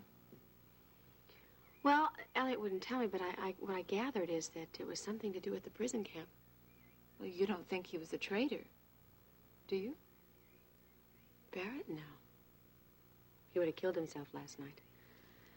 I don't think that's something that Barrett could ever live with. Did you get any sleep? Not much. You must be exhausted. Okay. You know, your folks have been just great to us. They're pretty terrific, aren't they? Yes, they are. You've been a wonderful friend, Rena. I'm very grateful for that. And you're a dear friend to me, Ginny. Mom? What is it, honey? Hi, Stephen Marshall. Hi, Rena Decker. Where have you been? I've been running Songbird up and down the pasture. Put your foot up here. Let me tie your shoelaces for you. There. When can you go riding, Mom? Oh, not till next week. I'll ride with you, sweetheart. This afternoon? Sure. You promise? You bet. Is Dad all right, Mom? Sure is. Are we gonna have lunch soon? Won't be too long. Why don't you go upstairs and change this shirt? You're gonna catch a cold. You're all sweaty. Go ahead. Okay. See you later. Bye-bye. I know. I know. He acts as if nothing's happened. Nothing's changed. It's too painful for him, Ginny. Just don't want to force him. When he's ready to deal with it, he will. Hi, Ryan. Well, hi. I'm surprised to see you. Yeah. Kate invited me out for lunch, so I cleared up all my appointments and drove out. How you doing, huh? I'm okay. How you doing, Rena? Fine. Ginny tell you what happened? Yes. Have you seen Kate? Mm-hmm. She told me that Barrett called. You must feel happy that he's finally getting help. That's what you've been wanting for a long time. I just hope it's not too late. Well, I think after last night he's going to be fine. It's going to take time, but I think he's going to make it. I hope Kate's okay. But we'll help her. I think she's going to be fine.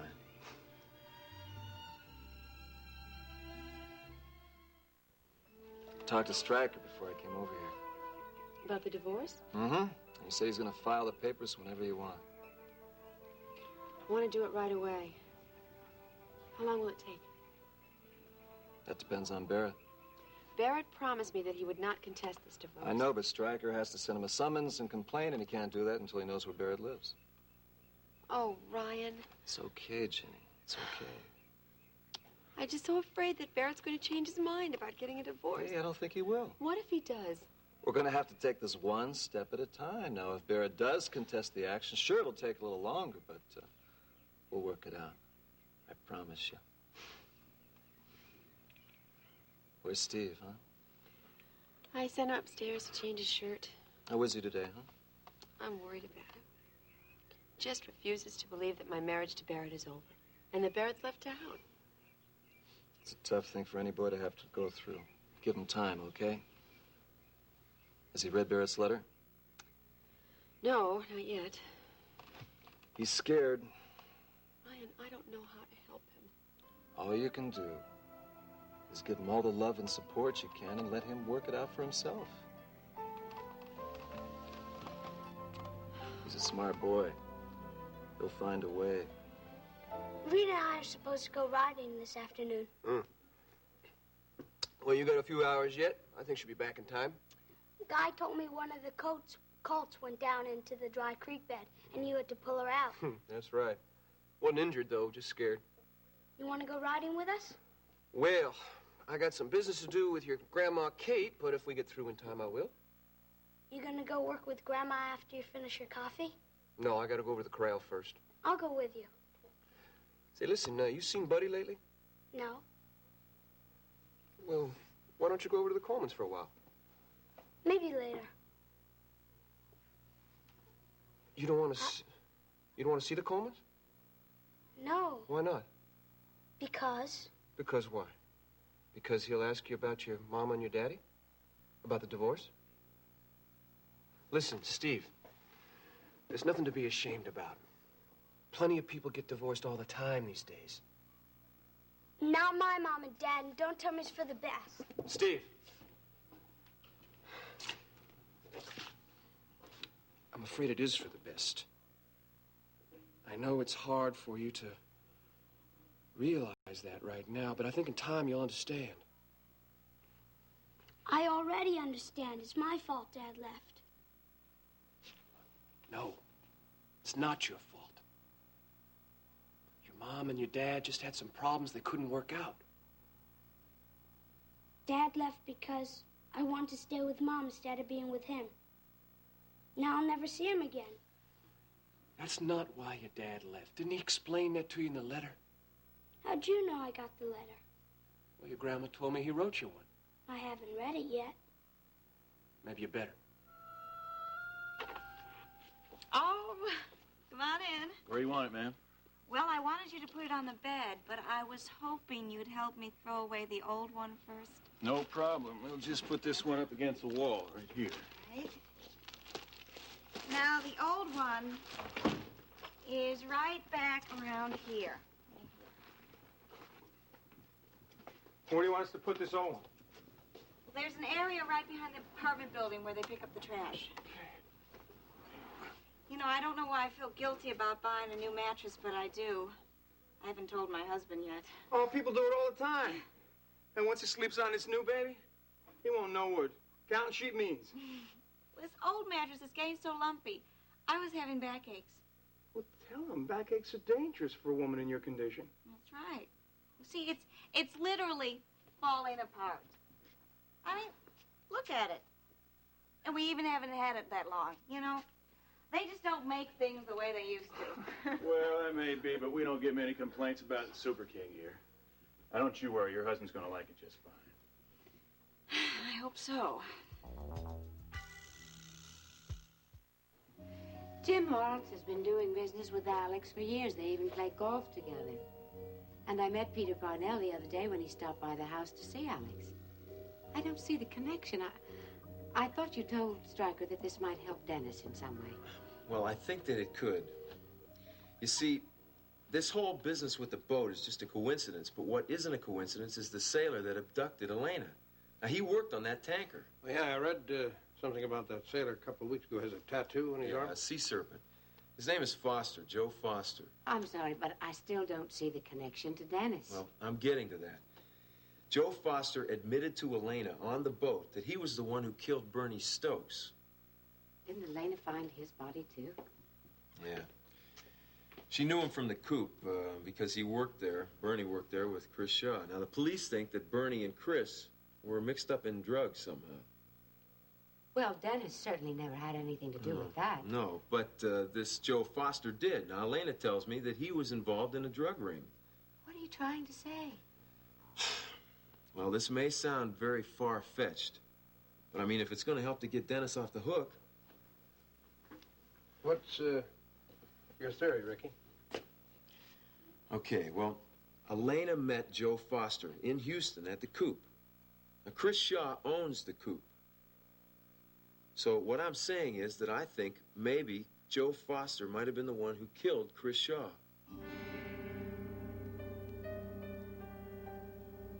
You won't know how your dad was feeling unless you read the letter. Now, it might help, Steve. Now, if you don't feel like you want to read the letter,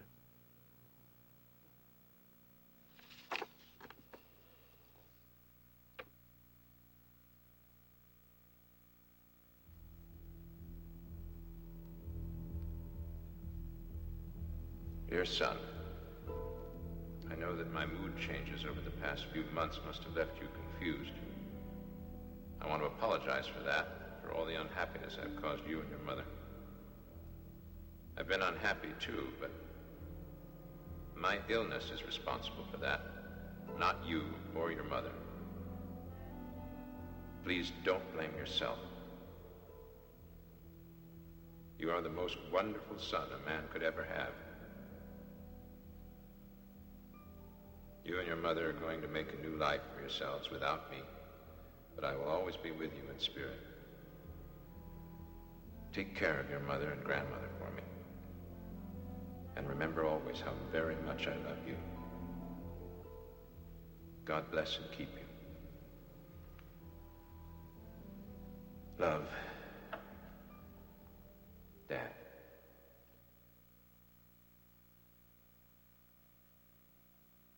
Dad's never coming home again. Steve, I know your dad almost better than anyone. And I'm telling you, he's coming back.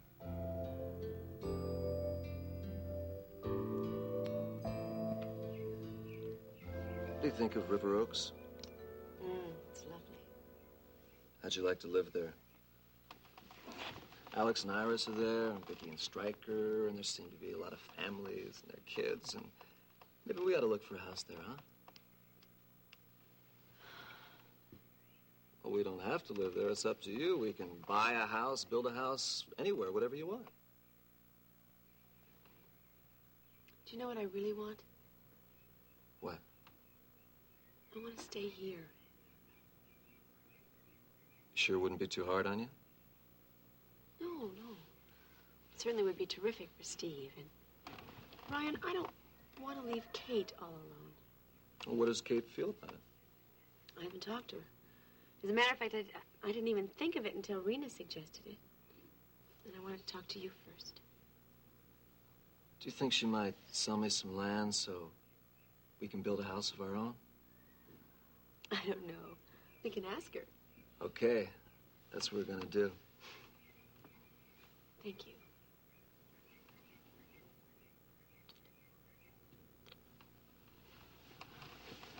Wow, there's gonna be some kind of construction boom out here. Max and Rena building out here, and with us building.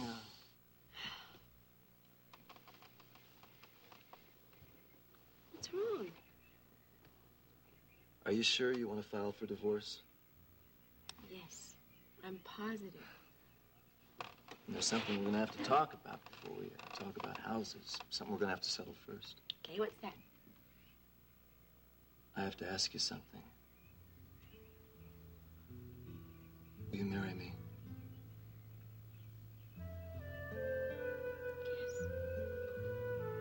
Yes, I'll marry you.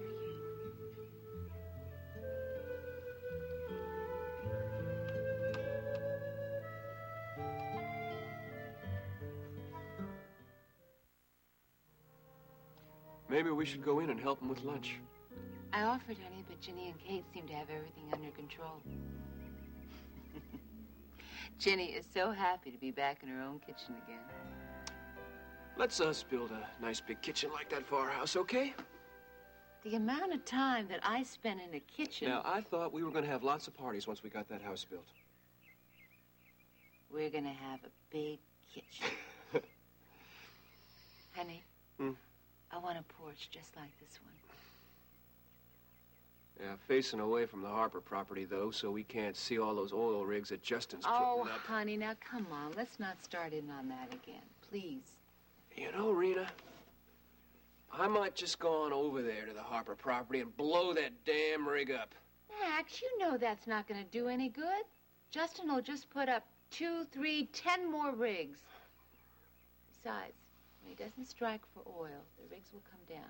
Come on. Let's concentrate on happier thoughts. Okay? Okay. Do you think you're pregnant yet? Honey, when I get pregnant, you'll be the first one to know, I promise. Okay. Max, it takes 9 months to have a baby. You're going to have to start practicing a little patience. I am the most patient man in the whole world.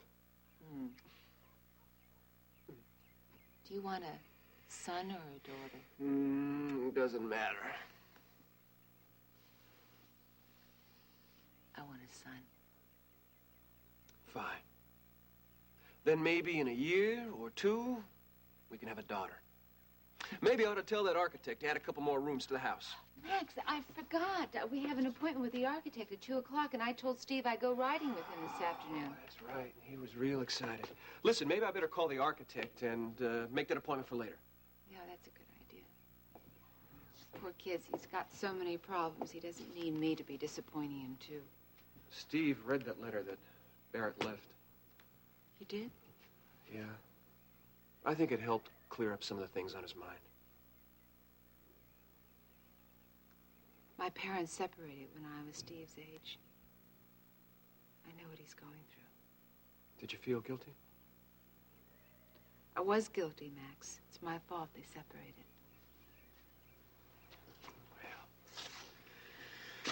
Well, I think Steve finally realizes that it wasn't his fault. I think it'll take him a while to get used to the divorce, accept it. But I think he will. Eventually. Where are Grandma and Ryan? They went out to pick some vegetables. They're out there talking, aren't they? They're talking, I'm sure. What are they talking about?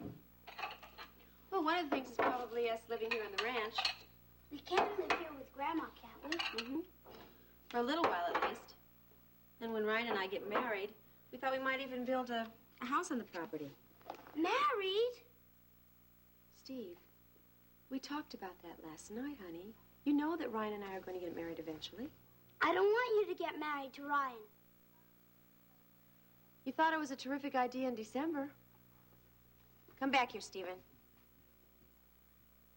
We have to talk about these things. There's no reason for you to keep everything all bottled up inside yourself. It's no good for you, and it's no good for me either. Now tell me what's upsetting you. I want you to stay married to Dad. Stephen, I love you more than anything in the whole wide world. But that's one thing I can't do for you. My marriage to your father is over. You have to accept that, honey. I don't want a stepfather.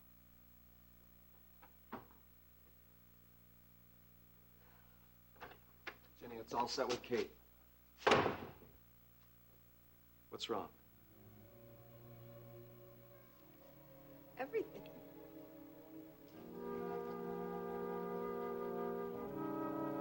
Vivian! Julia, you're home. How did things go at the hospital? They went fine. Well, did you convince Dr. Douglas that Mr. Wheeler could stay at home? I most certainly did, although not without a struggle. I just don't understand why those doctors can't see that they don't know everything there is to know about treating people. Mrs. Wheeler. Doctoring is not relegated solely to the medical profession. Mrs. Wheeler. And Vivian and I also had a talk with Stryker while I was at the hospital about Dennis. Dennis? Yes. And Stryker took me to see one of Alex's employees, Ricky Decker. Now, do you remember reading in the papers recently about all that mess with Elena Decker, about her being abducted in New York? I guess I did. Why? Because Ricky is Elena's brother, and he thinks that the man who kidnapped Elena might also be involved with the Chris Shaw murder, that he might actually be the one who killed Shaw. Dennis killed Chris Shaw. Vivian, you must never say that again, ever. We don't know that. I'm sorry, Mrs. Wheeler, but you did find a paperweight, and it was covered all over with blood, and it was laying next to his hand. Yes, I did. But it's very possible that someone may have planted it there to make it look like Dennis had killed Chris Shaw. After all, Dennis was drunk that night. He doesn't remember what happened. Possible. What's wrong with you? I thought you'd be jumping for joy when I told you the news. I'm worried about something. Is Alex all right? Yes. It's about something that I've done. It's something that you've told me not to do, and I'm hoping that you're not going to be mad with me, Mrs. Wheeler. What in the world are you talking about? I have let a stranger in to see Mr. Wheeler, and he's in there now. You what? He's in the sunroom with him now. Vivian, I told you under I no know you told me circumstances. this. Vivian! Who are you? I'm Grant Wheeler, Alex's brother.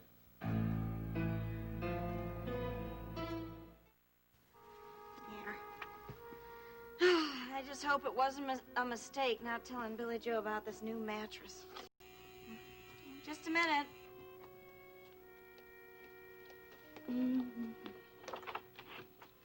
Hi, remember me? You're the electrician. Yeah. I gotta check your wires again.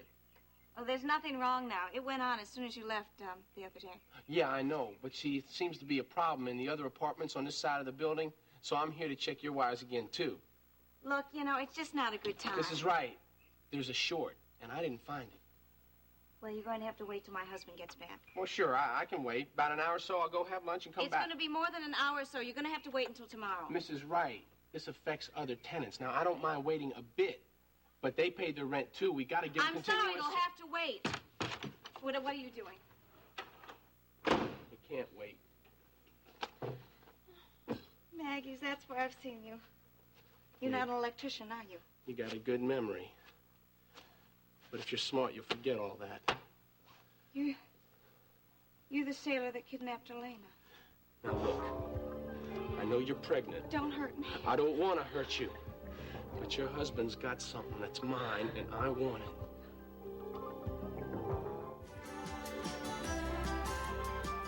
Join us each weekday at this time for the continuing story of Texas.